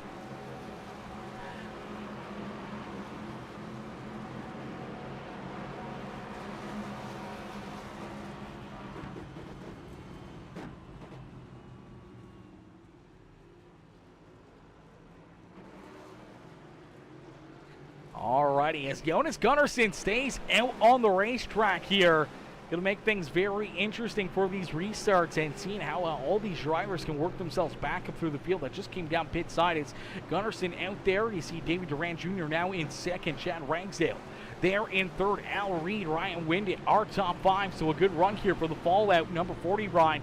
It's that Prime Video number 40. If you guys haven't checked out Fallout yet, make sure you guys check out Fallout, the brand new series over there on Prime streaming, Prime Video. As a very good series, definitely a very bingeable. You'll want to sit down and watch it all in the first couple days. 8 episodes available right now. Make sure you guys check out Fallout and check out all the awesomeness over there in that one, man. That is an absolutely amazing ride, absolutely amazing series that Prime Video has produced for us, and obviously a good run here so far for Ryan Windett, looking to cash in here and looking to find payday here at Gateway as he's running up inside the top 5. Brandon Puffenberger Barger there in position number 6, with Kurt Sponsler there in 7th, Cameron Gomes there in 8th, Jerry Culver, Mike Killingbeck, our top 10. Corey Crowell, Wayne Garland, Lance Brantlinger, Joshua Neal, Chad Lancaster, our top 15. And then we see the first driver that came down pit side, one of the first drivers that came down pit side, Adolfo Castillo, back there in that 16th position, as Chris Muse, Daniel Solo back there behind him, Michael Halfwood-Dosen, our race leader at the time of the caution, back restarting in the 19th spot on the track. So he's got a lot of ground to make up here to try to get back to the front of the field.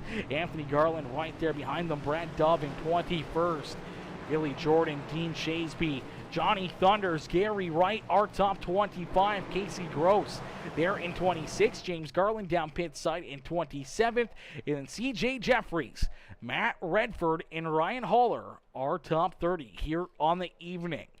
As Jonas Gunnarsson gonna get ready to go back to Green Flag Racing. We'll get ready to set these drivers loose in just a few more moments, as we'll take a quick break here and get a word in from our Outcast Racing League promo video.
Alrighty, as we get ready to go back to green flag racing here at Gateway, the 11 of Jonas Gunnarsson back to the green flag quickly onto the loud pedal down through the gears.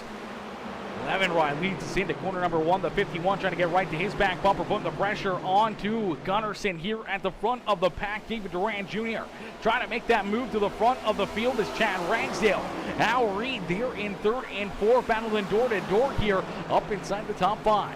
Brandon Puffenbarger trying to hold on to that 5th position here as now he's got Cameron Gomes down to his inside here as we come down across the start-finish line. They're going to click off another lap. 1:19 up onto the board.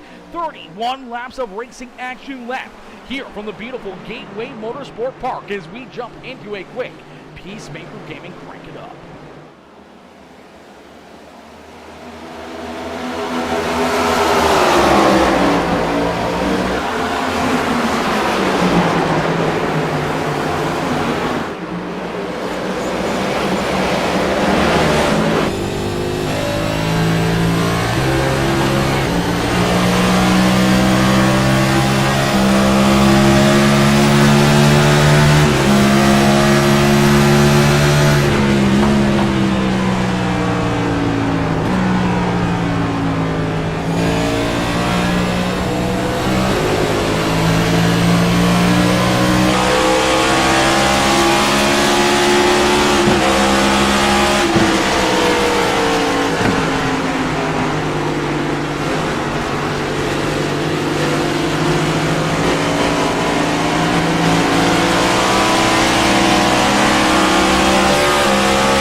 As looks like Corey Crowell running into some issues out there in the 20 ride. We'll take a look back and see what happened here to the 20 machine as it's tied up in something out there on the racetrack, and unfortunately a tough break here. Corey Crowell as he sends it into corner number 1 here, right in front of us. Unfortunately gets a shot up the racetrack hard into that outside fence. A heavy hit there.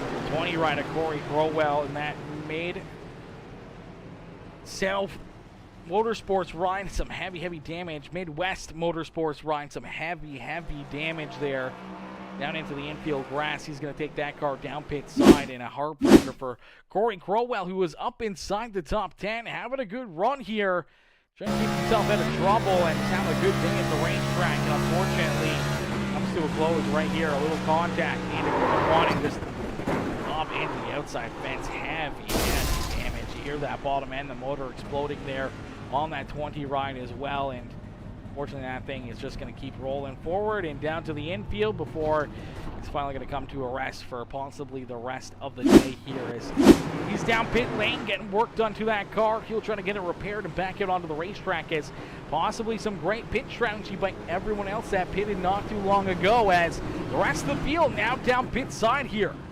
The rest of the field now making their final pit stops of the day. Interesting calls here for these drivers as they came down pit road and making these pit stops after everyone else did. They ran about 5, 6, 7 laps there under the green flag, so it'll be interesting to see what Daniel Solo, 88 of Michael Haflidosin, what they did there. If they wore out their tires a little too much, trying to work themselves through traffic here late in this race, and if they did wear out their equipment, they did wear out their tires, how much did they burn up and how much will it affect their rides late in this race? Same with Chris Muse in the 99 ride. Brad Dump up there into the 4th spot. Dean Shakespeare now into 5th. Billy Jordan there in 6th. Johnny Thunders in that 7th position. Then we see Cameron Gomes, Mike Killingbeck, and Jonas Gunnarsson, our race leader there at the yellow flag, will restart in 10th position. So pit strategies being played here throughout the evening, coming in a little early, coming in a little bit late, trying to make some moves, trying to work yourself into position to have a good day at the racetrack. And it's going to be interesting to see want drivers to do and who's going to be able to find themselves a way to the front of the field. And who is going to possibly knock this 88 ride off the top spot as Michael Haflidosin already picking up 3 wins here on the series. 3 races, 3 wins. And he's looking to make it a perfect 4 for 4 here in the Elkin Tech. Number 88 ride at the front of the field once again, leading more laps here, possibly most laps led here on the day. I return again, says Caster. Okay, well, good to see you again, Charles. Good to see you again, coming back in, showing the love. Showing the love, that's always good, brother. The comments, everything else, we love seeing them. We love seeing the comments fly. We love seeing everyone getting in on the action and cheering on your favorite drivers, and just having conversation throughout the races definitely makes my job a little bit easier. Gives me something to do, a little something extra to talk about throughout the evening, and it's always fun to learn more about you guys and everything else. And it's always awesome to see everyone up in the chat here, and dropping tons of comments is always a very, very good thing. As we look to get ready to go back to green flag racing here in this one. There you go, the lights are back off the official iRacing pace car. Now the big question is, these guys have 3 hours, so we're not going to run into issues here with time limit hitting or anything else. I thought for a minute there maybe they only had a 2-hour time limit on the clock. They got 3 hours, so no worries at all for these drivers to not run out the clock and everything else, as we're going to get ready to go back to battle here in this one, and we're going to get ready to go back to work.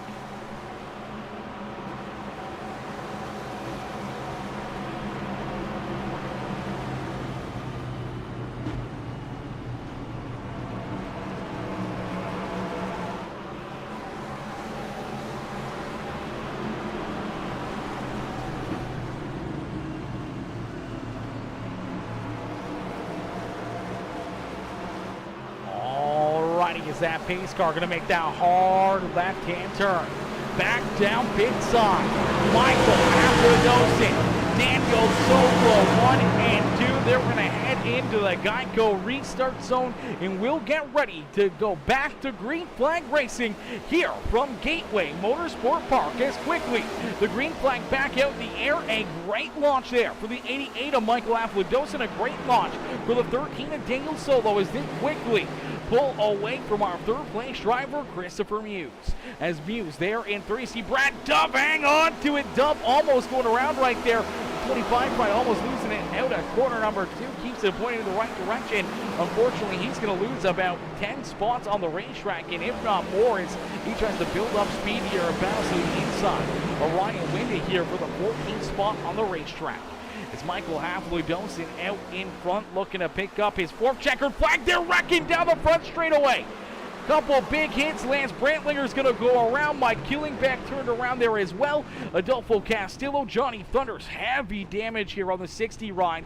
Wayne Garland with some heavy damage as well. We saw Brandon Puffenbarger already down pit side. Adolfo Castillo, heavy damage there. Oh man, the big one. We saw David Duran Jr., who's having such a great run here on the evening, also getting collected in that one, as the caution flag going to come right back out here in this one. Cautions, breeding cautions, and we'll take a look at it as this looks like off corner number 4 here. Looks like the 60 ride. Looks like he tries to move up the racetrack like he thought he was clear.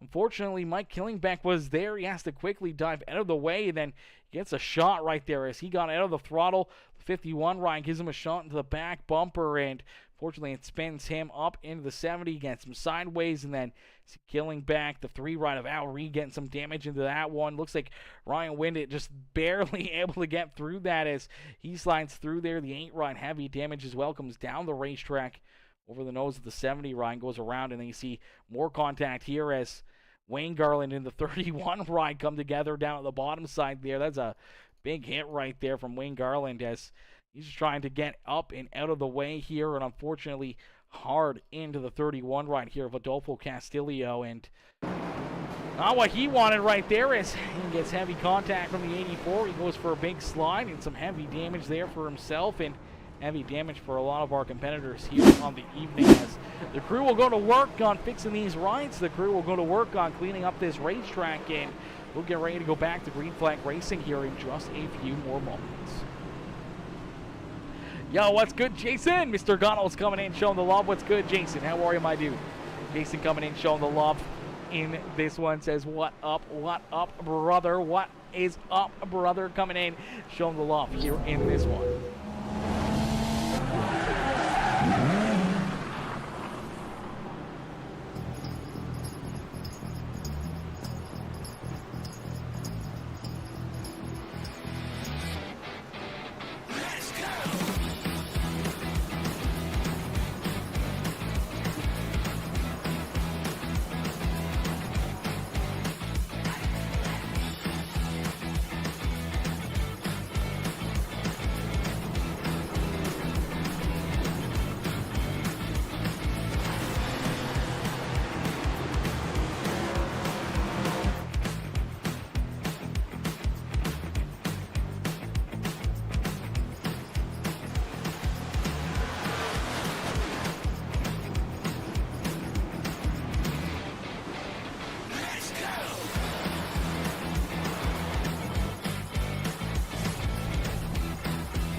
Ladies and gentlemen, boys and girls, we're going back to Green Flag Racing here at Gateway.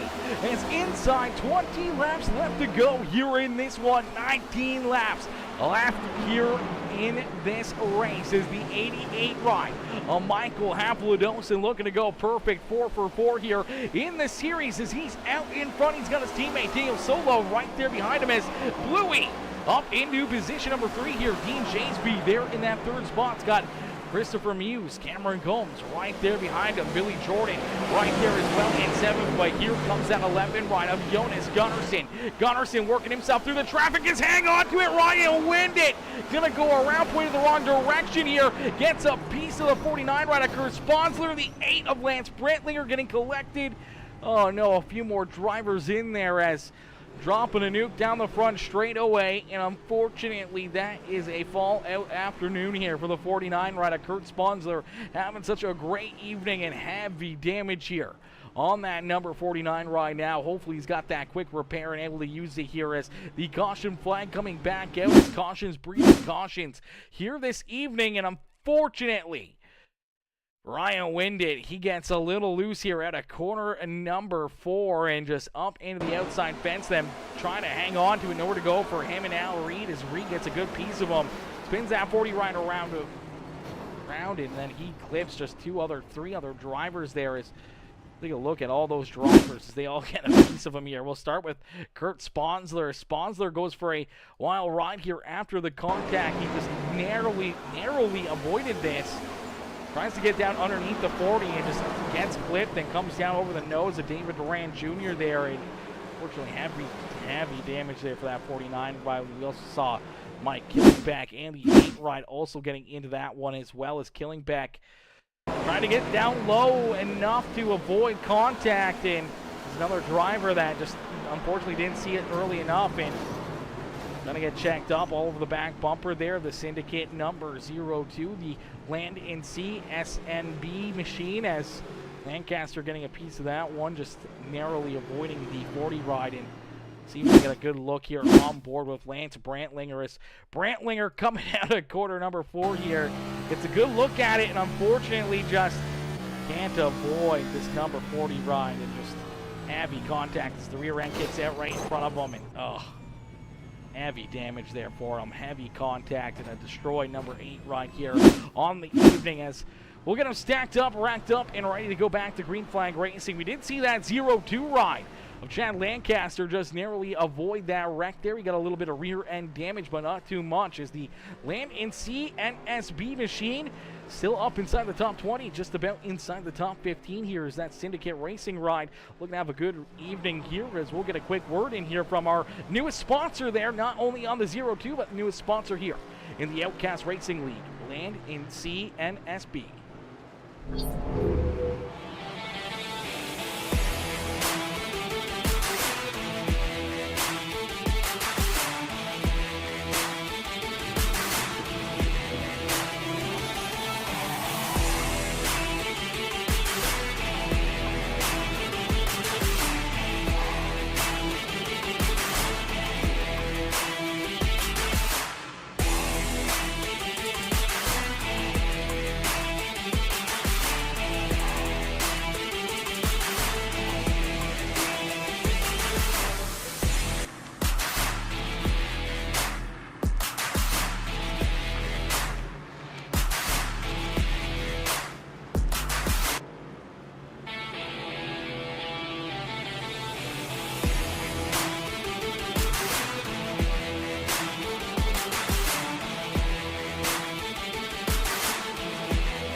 As we'll get ready to go back to Green Flag Racing here, as out in front that 88 ride of Michael Haflidosin looking to try to pick up his 4th checkered flag of the evening, as he's looking to go 4 for 4 here to start this season.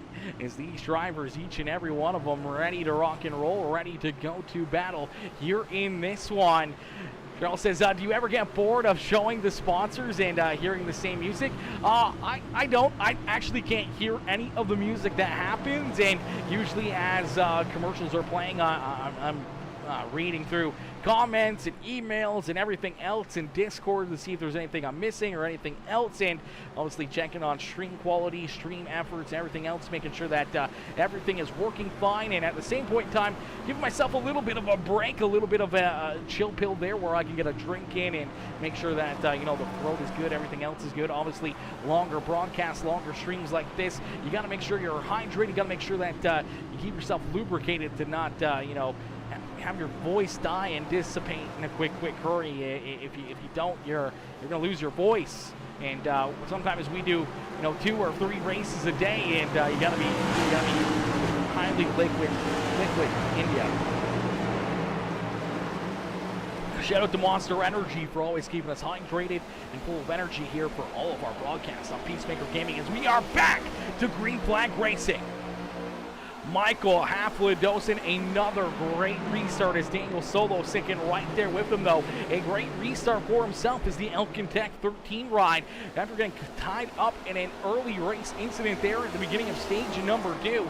He's been able to battle back through and use some strategy and put himself up into that second spot. And here comes their third teammate out on the racetrack, the 11 ride, Jonas Gunnarsson. Battling here with the 52 with Dean Shaseby as Shaseby getting into him. Shaseby now into the wall, now into the 15 ride. They're wrecking down the front straightaway. Chris Muse in there, Al Reed in there, the big one here at Gateway. My gosh, ladies and gentlemen, hang on to it. Oh no, heavy contact there. The 82 ride collected. We see Anthony Garland in there. Cameron Combs, Brad Dove collected. Oh my gosh, half the field right there down the front straightaway into quarter number 1, having hard contact as unfortunately the 52 ride is going to get hard into the 11 of Jonas Gunnarsson, and then it's on like Donkey Kong from that point on as Gunnarsson unfortunately makes that initial contact here as they come out of quarter number 4. Tight racing here. See if we can get another look at it here. Some tight racing off of quarter number 4.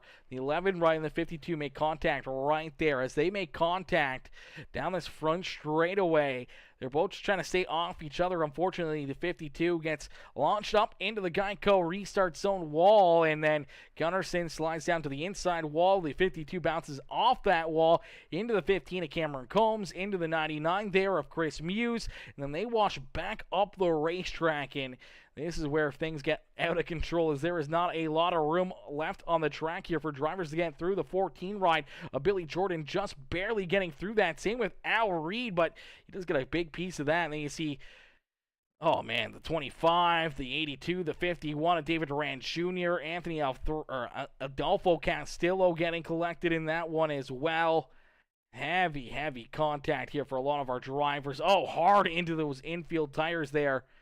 The 81 ride of Anthony Garland. You see Mike Killingback trying to check up there. Unfortunately for the 84, Wayne Garland, he gets into that as well as, man, that was a big one down his front straightaway. My gosh, a lot of drivers getting collected here. We'll jump right on board with Shaseby as this unfolds and they go around and then you see the rest of the field coming right at you. It's always a scary sight to see, and then, oh, see if we can get another look at this one. Another ride along here. Let's see if we can jump on with Anthony Garland as he's driving into this. He sees it happening and just tries to get down low to avoid it. Unfortunately, just gets clipped and into the inside wall there, then hard into these infield tires, and oh,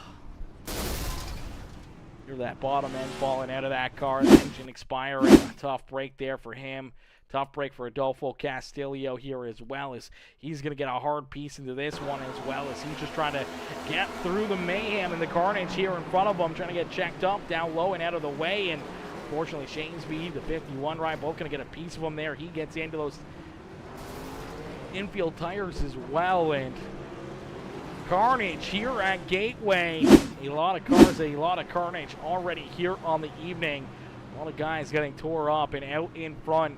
88 ride of Michael Haflidosin.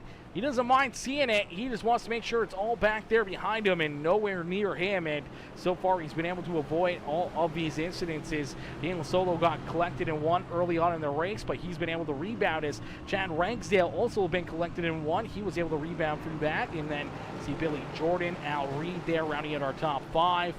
Wayne Garland there in 6 with Jerry Culver, Chad Lancaster, Mike Killingback, Brad Dove, our top 10 here in this one. Heavy contact and heavy damage for a lot of these drivers. See Jonas Gunnarsson back in the 11th position. Looks like he's used up his quick repair and got that car back out onto the racetrack. So luckily enough, he still had that in his back pocket, but possibly not enough luck for a lot of these other drivers back there behind him that were also collected in that wreck, as they may have already used up their quick repairs here on the evening and not getting as lucky as some of these other ones. As we'll jump on board with Gunnarsson and see what he sees here, as well as we'll jump right in here to the chase view and see this initial contact that starts this between him and the 52 ride. And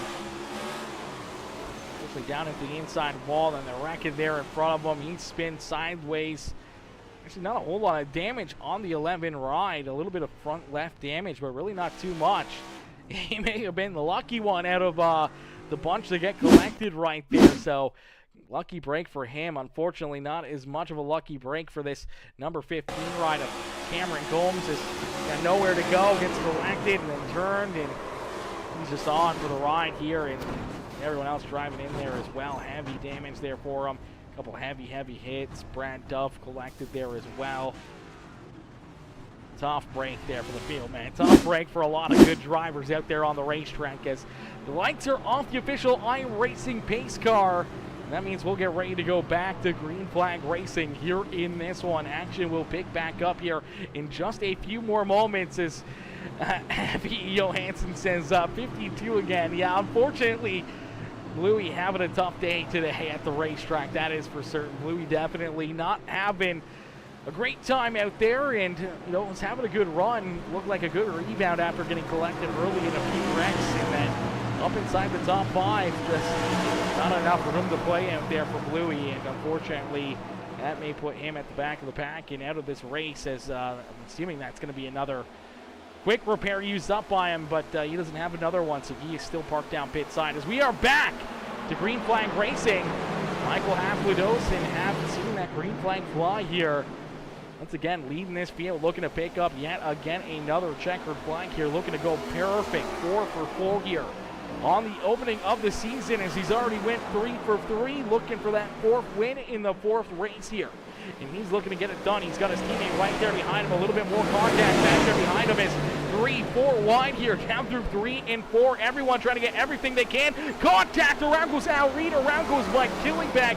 And that will bring the caution flag back out here once again, as, oh man, just that 3-4 wide and quarter number 4 is just not going to work. And unfortunately, looks like Al Reed going to find it the hard ways. It looks like he tries to just clear that 84 ride of Wayne Garland and just doesn't have enough room, and unfortunately he's going to get a piece of that rear end of the 3 ride, and that's going to bend him out of shape down the racetrack. Body slams, kind of hip checks that 70 ride of Mike Killingback, and Killingback and Al Reed both hard into the inside wall there in the Elite Sim Racing ZZX digital ride. Heavy damage again to that machine, and unfortunately for Al Reed, a decent day has gone astray here for a lot of these drivers. You see Mike Killingback still out there on the racetrack. Al Reed down pit side. He's looking to get some repairs done to his 3 car, as we get him stacked up, racked up, and ready to go back to green flag racing here, as only 5 laps left to go under this caution flag. We should get down to our green-white checkered here. So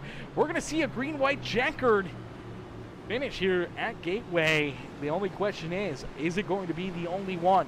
Will we see that white flag fly before the next caution flag, or do we see the caution flag come out first and then we go into NASCAR overtime? Our second green-white checkered is going to be interesting even more, but it's going to be fun to watch. It's going to be fun to see how this all plays out. We got some drivers up inside the top 10 now that haven't really been up there all day long, and now they find themselves in a golden opportunity here, as Afladosin out in front like he has been. Daniel Solo right there with them. Chad Ragsdale there in 3rd. Jerry Culver up into position number 4 here in that HendrickCars.com number 5 ride. Chad Lancaster in the Land NC and SB02 ride there in 5th, with Jonas Gunnarsson back up into 6th. Wayne Garland there in 7th, Cameron Combs, Billy Jordan, and Chris Muse, our top 10 here on the evening, with Brad Dove, David Duran Jr., Johnny Thunders, Mike Killingback, and Al Reed, our top 15. Kurt Sponsler out there in the 16th position, as Lance Brantlinger off the racetrack. We do see Adolfo Castillo out there still. He's in the 18th position, still down a lap, unfortunately, there for the 31 ride. Joshua Neal off the track. Casey Gross out there, a couple laps down still for the 77 ride. Anthony Garland down pit side. Dean Chaseby in the Bluey ride also down pit side. Ryan Wendett off the racetrack. Brandon Puffenbarger, I do believe, off the track as well as Corey Crowell. Gary Wright off the track as well. James Garland, CJ Jeffries, Matt Redford, Ryan Haller also off the track as well. So about 10 to 12 drivers down pit lane and behind pit walls, so shows you the amount of chaos and carnage that we've accumulated here throughout this race. And been a wild one, to say the least. It's been a pretty wild race right from the first green flag right down to this bitter end. It's going to be a very wild race, and we may see a wild finish here before it's done. Daniel Solo has been getting some good restarts here on the outside of Michael Haflidosin, so Michael's going to have to be on the edge of his seat, making sure he hits this restart perfectly. Obviously, they've been working as teammates here for a lot of these restarts, but when it comes down to a green-white checkered, it's going to be interesting to see how much teamwork these guys are still going to do. I don't think the 88 ride's going to be given a countdown or anything else here to Daniel Solo, even though his teammate, he wants him to stay there in that second spot. He definitely doesn't want him to stay to his outside and get a good run down through corner 1 and 2, where the 13 ride may be able to beat him down the back straightaway and take the race lead away. So Avlidoso will have to try to keep him at bay and try to keep him guessing here himself, as Chad Ragsdale there in third, Jeremy Culver, Chad Lancaster, our top 5 here on the evening, ready to go back to green flag racing, ready to put this one into the history books and behind us into the rear view mirror, and see these drivers join us up in the pit stands here, up into the broadcast booth, and see what their thoughts are on this race and how they feel about their top 3 finishes. As once this race is over, we'll pull our top 3 up into the broadcast booth for some post-race interviews. It's Michael Haflidosin looking to go a perfect 4 for 4 here to start season number 7 of the Outcast Racing League. No one has been able to beat him yet this season. Right now, he's got a couple fast cats back there behind him looking to knock him off this top spot. He's going to hit another perfect restart as we get into our green flag here in this one. Saying goodbye but not leaving. It was fun, dude, but dude, and glad I got to be here. Maybe see you on Discord or something. Yeah, sounds good. Sounds good, Charles. Sounds good, my dude. 100%. 100%. We'll see you later. Have yourself a wonderful evening, and hopefully we'll see you back up here in the chat at another time as we go back to green flag racing here in the Outcast Racing League. These drivers down at a corner number 4, they're going to head into the Geico restart zone. As down through the gears, the 88 ride, a good start there, but a great start for the 13 ride. Daniel Solo on his inside. Haflidosin looking to try to clear him down through corner 1 and 2, and he's going to get the job done. Haflidosin out in front as 2 laps left to go here in this one. He's just trying to race back to that white flag before the yellow flag is redisplayed. Haflidosin out in front. Daniel Solo, Chad Ragsdale right there as the 13 washes up the racetrack. Chad Ragsdale going to work down to hits inside. A good move there for Ragsdale as out at corner number 4, down across the start-finish line. We're going to see that white flag fly. So the white flag has been displayed for Michael Haflidosin as he's looking to go perfect 4 for 4 here in the Outcast Racing League. Daniel Solo with a great run, getting back around the 83 ride as you see Cameron Combs hard up into the outside fence here. Jerry Culver working down to his inside as they battle for the top 5 here in this one. But down through corner number 3 and out of corner number 4 for the final time here this evening. Going out perfect 4 for 4 to start the season. Michael Haflidosin is going to pick up the checker flag here at Gateway Motorsports. What a run and what a drive as Gateway putting on a show for us. A lot of carnage, a lot of chaos. As the dust settles, the 88 ride of Michael Haflidosin gonna park it up here in victory lane once again. What a run and what a drive there for Michael Haflidosin. Daniel Solo, his teammate right there beside him, coming home in second. Congratulating the 88 ride on another perfect run, and then Chad Ragsdale with a great drive as well, up there in that 3rd position here this evening. Ladies and gentlemen, boys and girls, if you guys haven't already, make sure you guys hit that like button, hit that share button, hit that follow and subscribe button. As Michael Haflidosin picks up the checkered flag and shows these guys how to get it done, picking up his 4th win in 4 races here to start this series. His teammates right there with him. They're going to celebrate with him here as well. They're going to try to get a little team burnout going here as they're absolutely ecstatic about their performance here this evening. Not the run that Jonas Gunnarsson was hoping for here late in this race. Unfortunately, coming home in the 14th position, but 1-2 finish here once again for the Elkin Tech Machines as, man, Michael Haflidosin picking up another checkered flag. Absolutely amazing how he's started this season, and it's going to be very interesting to see when someone will knock him off that top spot and who will be the first driver to pick up a checkered flag, not numbered 88 there. Is 88 Haflidosin winner 4 times. Congratulations. Yeah, a huge congratulations right there for Michael Haflidosin, man. What a run, what a drive, and what a start to the season. What a start to the season here for that 88 machine. Alrighty, we'll get ready to pull our top 3 up into the broadcast room here for their post-race interviews as they're still celebrating. There you go, the motor's finally expired on that 88 ride. It's going to make it tough for, it's going to be tough for these drivers to try to inspect that motor now, you know. That motor is expired and they can't tear that thing down now. It's blown up. Strategy, big brain plays.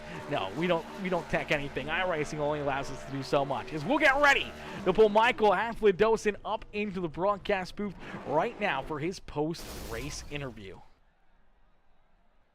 So let's see if that works without doing that. Hey Michael, it's Aaron up here in the PeaceMaker broadcasting booth. Do you get a copy? Oh, just 1 second. I gotta quickly just switch this.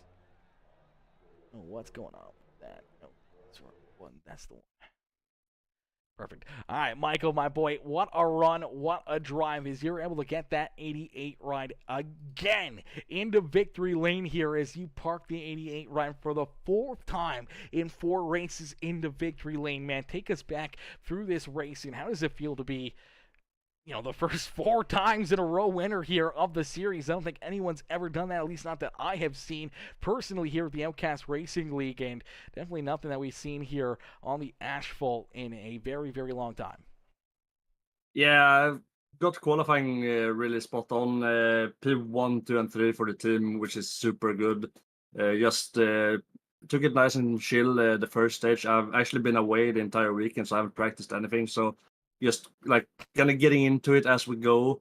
And towards the end of the first stage, I started to get a feel for it when I was catching Gunnarsson. And after that, I was just plain sailing for me. I felt hooked to the track. I was like driving on rails today. And then just continuing it on. And then towards the end, I want to say thanks to Daniel because he is actually the one who suggested we pitted when we did. I wanted to wait another stage, but I mean, that was a correct choice, and that's all Daniel today. Absolutely, definitely some good pit strategy there as well, as we saw you come down pit side a little bit earlier than about half this field as you restarted back in about the 19th position, and you were definitely staring down the barrel of it as a lot of drivers stayed out there. You had a lot of cars to pass, but as you were working yourself back up through the field, another caution flag happens, and then you see all those drivers that were in front of you coming down pit side themselves, which handed that lead back to you.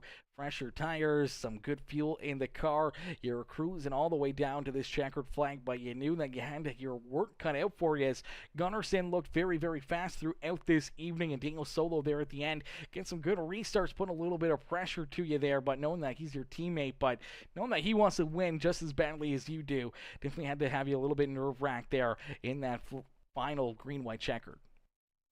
Yeah, a little bit. I mean, we kind of said we just basically hold position, and like if he were to come up to me, we would race, but like just get through 1 and 2 cleanly, and just like don't wreck each other. Like just try to get this streak going. Like I know I have 4 wins, and obviously I want to go for 5 and all that, but our main goal is obviously for the team to win the championship and get as many points as we can there, which is what we're doing right now. So I mean, for me personally, I don't care if Daniel wins. It'd be really fun to see him win. He really deserves it, especially with the call he did today.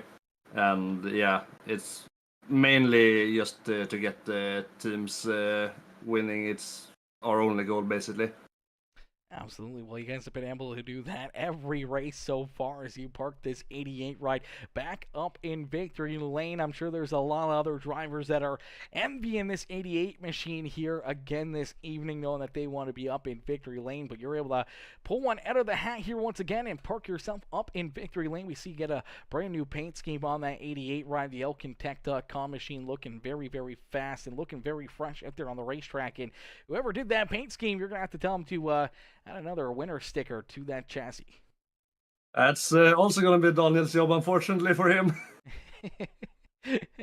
No, man, feeding fuel to the fire there for poor Daniel. But, man, what a great run and great drive for you. Michael, who else would you like to thank here for such a great run and great drive this evening?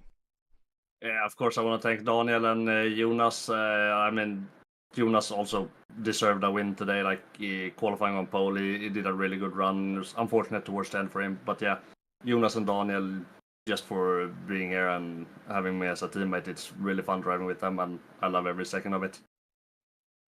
Absolutely. Some great teamwork, some great friends here, and great competition here once again this evening. Some very fast cars, but no one faster than yourself. Congratulations again on another checkered flag, Michael. We look forward to seeing you back out on the racetrack next Sunday. Thank you. See you soon. Alrighty, ladies and gentlemen, boys and girls, give it up there for our race winner, Michael Haflidosin, as he gets it done and picks up the checkered flag here for the fourth time in 4 races to start the Outcast Racing League season. As we'll get ready, we're going to pull in our second place finisher now, the 13 machine of Daniel Solo, as we'll pull Solo up into the broadcast booth. Hey, Daniel, it's Aaron up here in the PeaceMaker broadcasting booth. Did you get a copy? Yeah, I hear you. Daniel, man, another good run, another good race here, not only for yourself, but for your whole team here as they put on another show, and obviously Michael Haflidosin picking up another checkered flag, and definitely one that I think you wanted here late in this race, a golden opportunity sitting to his outside on the restart, knowing that you could just beat him or stay side by side with him down the back straightaway, that you might be able to send it into corner number 3 and clear him to take that lead. Unfortunately, just the opportunity never presented itself. That 88 ride, a little too strong for you this evening, but you got to be happy with not only your performance, but the performance out of the team here today. Yeah, of course we're happy. 1-2 here is always really good. Of course, we wanted a 1-2-3, but Gunnarsson ran into some issues. But really good team points. Big congrats to Huffley. He definitely had the pace here. And it's kind of a, not really a team order, but like a team thing where if you're the pole car, you count us down, and then obviously we won't attack you into turn 1 because that is kind of bad manners. So if I would have had a run on him out of 2 or out of 4 or something, of course I would have gone for it. But he just had the pace here today, so all on him for winning, really. Yeah, absolutely. And he, said that you came out with some great pitch strategy there, coming in a little bit earlier than the rest of the field there, about 30 laps, 40 laps to go in this race, and he allotted this win really to that strategy, coming in that caution flag before half this other field. But it puts you guys into a bit of a strange area there, as you guys had a lot of cars in front of you. They had to work yourselves back through there, and obviously we saw yourself getting tied up early in this race in the beginning of stage number 2 there with the 83 ride. Came home in third here, Chad Ragsdale, as you guys kind of came together off quarter number 2. It sent you back there into about that 15th, 16th position where you really had to pass a lot of cars, work yourself back up to the front of the field, and really rebound here throughout the day and keep yourself out of trouble as you're working yourself back up through the traffic, which was a lot harder for some other drivers than yourself here this evening. Yeah, the passing people, even on new tires, was really hard. Honestly, I struggled really bad. And like you said, getting to the front was mostly on pitting really early, but we were saving as much as we could, and we figured that we're about maybe, I think, 5 laps short or something. But we figured that I think, like I said, that I'm pretty sure we're gonna be fine here with cautions. So I'm gonna send it, and then Huffley came with me, and Gunnarsson decided he wanted to go for another caution, which didn't work out for him, sadly. And I don't even remember what happened with the 83 early. I know I bumped him a little bit, and he came up in the wall, and I think that was basically just instant karma for me. He was a bit slower than I expected, so it's all on me. But he finished right behind me, so I hope he's not too mad with me.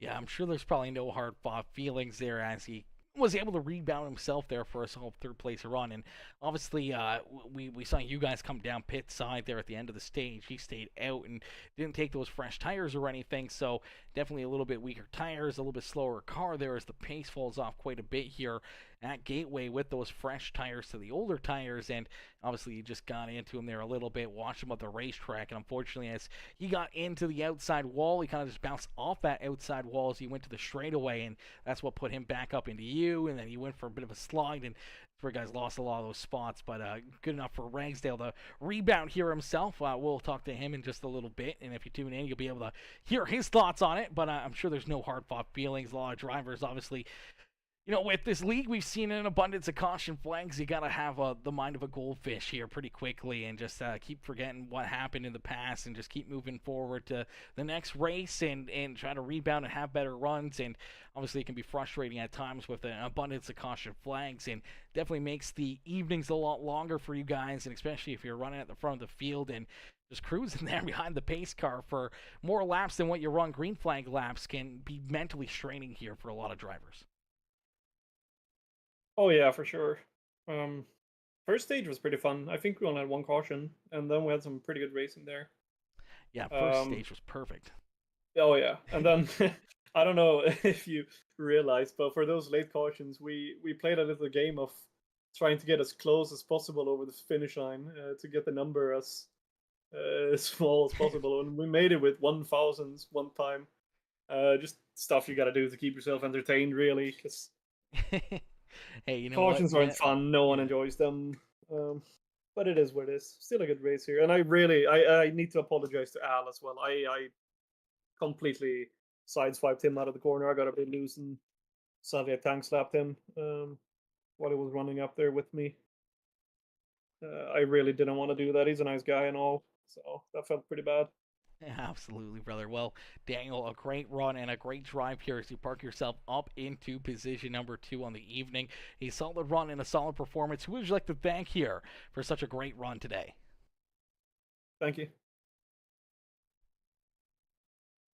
there anyone else you'd like to shout out there? Any sponsors or anything that you'd like to shout out for such a great performance?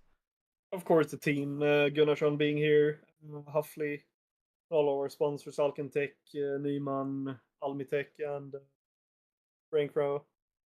And hopefully, I'm not going to say we will, but hopefully we'll have a fourth driver next week for the rest of the season. We planned on having a fourth, but both of them bailed, so I had to go find another one. Uh-oh, well, that is good news for you guys, but could be bad news for the rest of the field here if you guys bring in another driver, another tough competitor for each and every week, but maybe someone else to try to knock that 88 right off the top spot. As much as you want to not see him pick up wins here, you also want to see yourself up in victory lane, and you might have to try to steal one away from him here over the next couple of weeks. Yeah, at this point, we'll have to bump him out of the way, I think. Hey, you got to do what you got to do out there, Daniel. That's for certain, brother. But, man, a great run, a great drive. Congratulations on the second place finish, and we can't wait to see you back out there on the racetrack next Sunday. Thank you.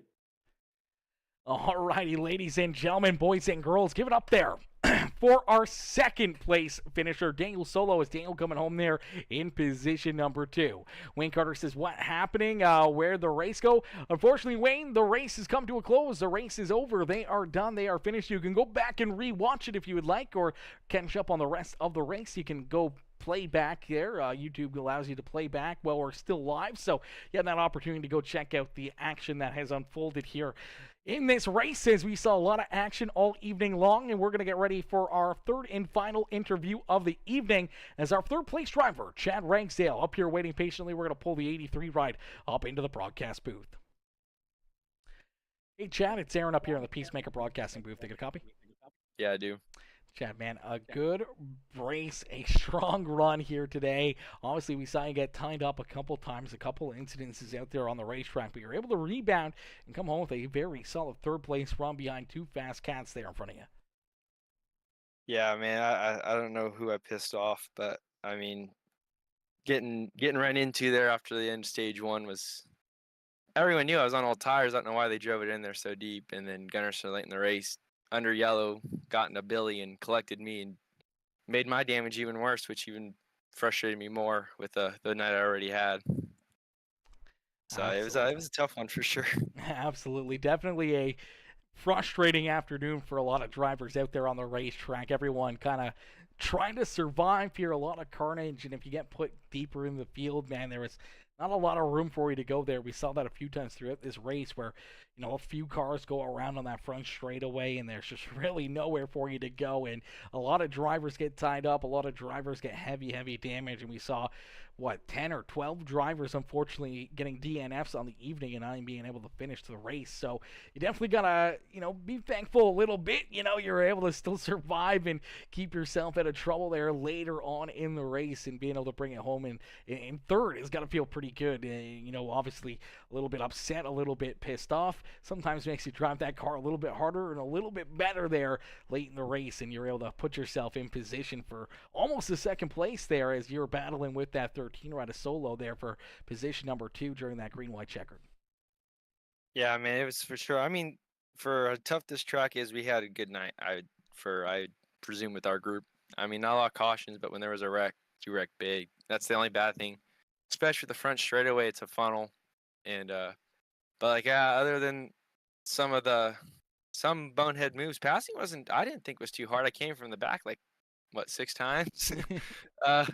So I mean, it shows that passing wasn't hard if you knew when and how. It's just, but those guys in that 1 and 2, that team is just something else. It's a lot different because people can call me salty, but man, last season we could have a different winner every night, and now we got the same 3 guys running top 3. And the only reason why the one guy didn't finish third is because I think poor choice, but that's not my place to say. But I do got to thank my Coast to Coast team and Ustream and ORL. Just look forward for Dega next week. Absolutely, Dega definitely going to balance the field out here for a lot of people. Obviously, it's a very, teamwork-oriented race, but at the same point in time, when it comes down to towards the end, is basically whoever's left, whoever you got near you, and whoever's friendly with you can help you push yourself to the front of the field, and could be our first new winner here of the season, as I'm sure late in the race, if Haflidosin doesn't have many teammates left in the race, he may get hung out to dry, and the field may try to go around him, as I'm sure everyone's waiting to see who can pick up a checkered flag other than the 88 ride. Oh, with Mike on our team, I think we probably got the best chance at Dega. He's by far the best guy at restrictor plate, so I assume we'd be a top contender next week. All right, well, we look forward to seeing how it all plays out. But Chad, congratulations. A very solid run, still a very solid top 3 finish here as you're able to rebound through a couple incidences out there on the racetrack, a little bit of mayhem, a little bit of chaos throughout the evening, and, to come home with a podium finish, it's got to feel pretty dang good, and we congratulate you on the heck of a run here tonight. Thank you. So enjoy the rest of your evening, and can't wait to see you back out there on Sunday. Yep, for sure. Alrighty, ladies and gentlemen, boys and girls, give it up there for our 3rd place finisher as Mr. Chad Rangsdale comes home in position number 3. A great run and a great drive there is Michael Haflidosin coming in, says GG's up in the chat all day, Michael, my boy. Another amazing run, another amazing performance. And, I mean, now that I totally forgot it was Talladega next week. So, yeah, Talladega going to be a interesting one there for not only yourself. Obviously, a lot of these guys are pretty good at restrictor plate racing, and it's going to be wild to see what's going to happen. I mean, Dega is one of those tracks that's kind of anyone's game. Anything can happen at any point in time, and it's going to be a wild one, that's for certain. You guys are definitely not going to want to miss out on that action. So if you guys haven't already, make sure you hit that subscribe button. Make sure you hit the like button. Make sure you turn those bell notifications on. And that way you never miss it when we go live here on Peacemaker Gaming. That way you never miss out on any of the action. As we're going to get ready to call it there on that note. Thank you guys for tuning in. Thank you guys for being a part of the show here this evening. Amazing race, amazing run, an amazing drive here by the entire field. And I can't thank them all for showing up and showing out and putting on a great show for us here all evening long. Charles says, clap, clap, clap. Thanks for an awesome stream, bro. Absolutely. I might buy Daga just for that. Yes, sir. Yeah, Daga is going to be a lot of fun, and it's definitely one of those tracks you got to have, as there's a lot of racing that happens at Daga on the simulator, whether or not it's a league or if it's just fun racing or anything else. Those super speedways are probably one of the hotter places to be in the asphalt stuff, or all those plate races. But listen, thank y'all for tuning in, and I'll see y'all in the next one.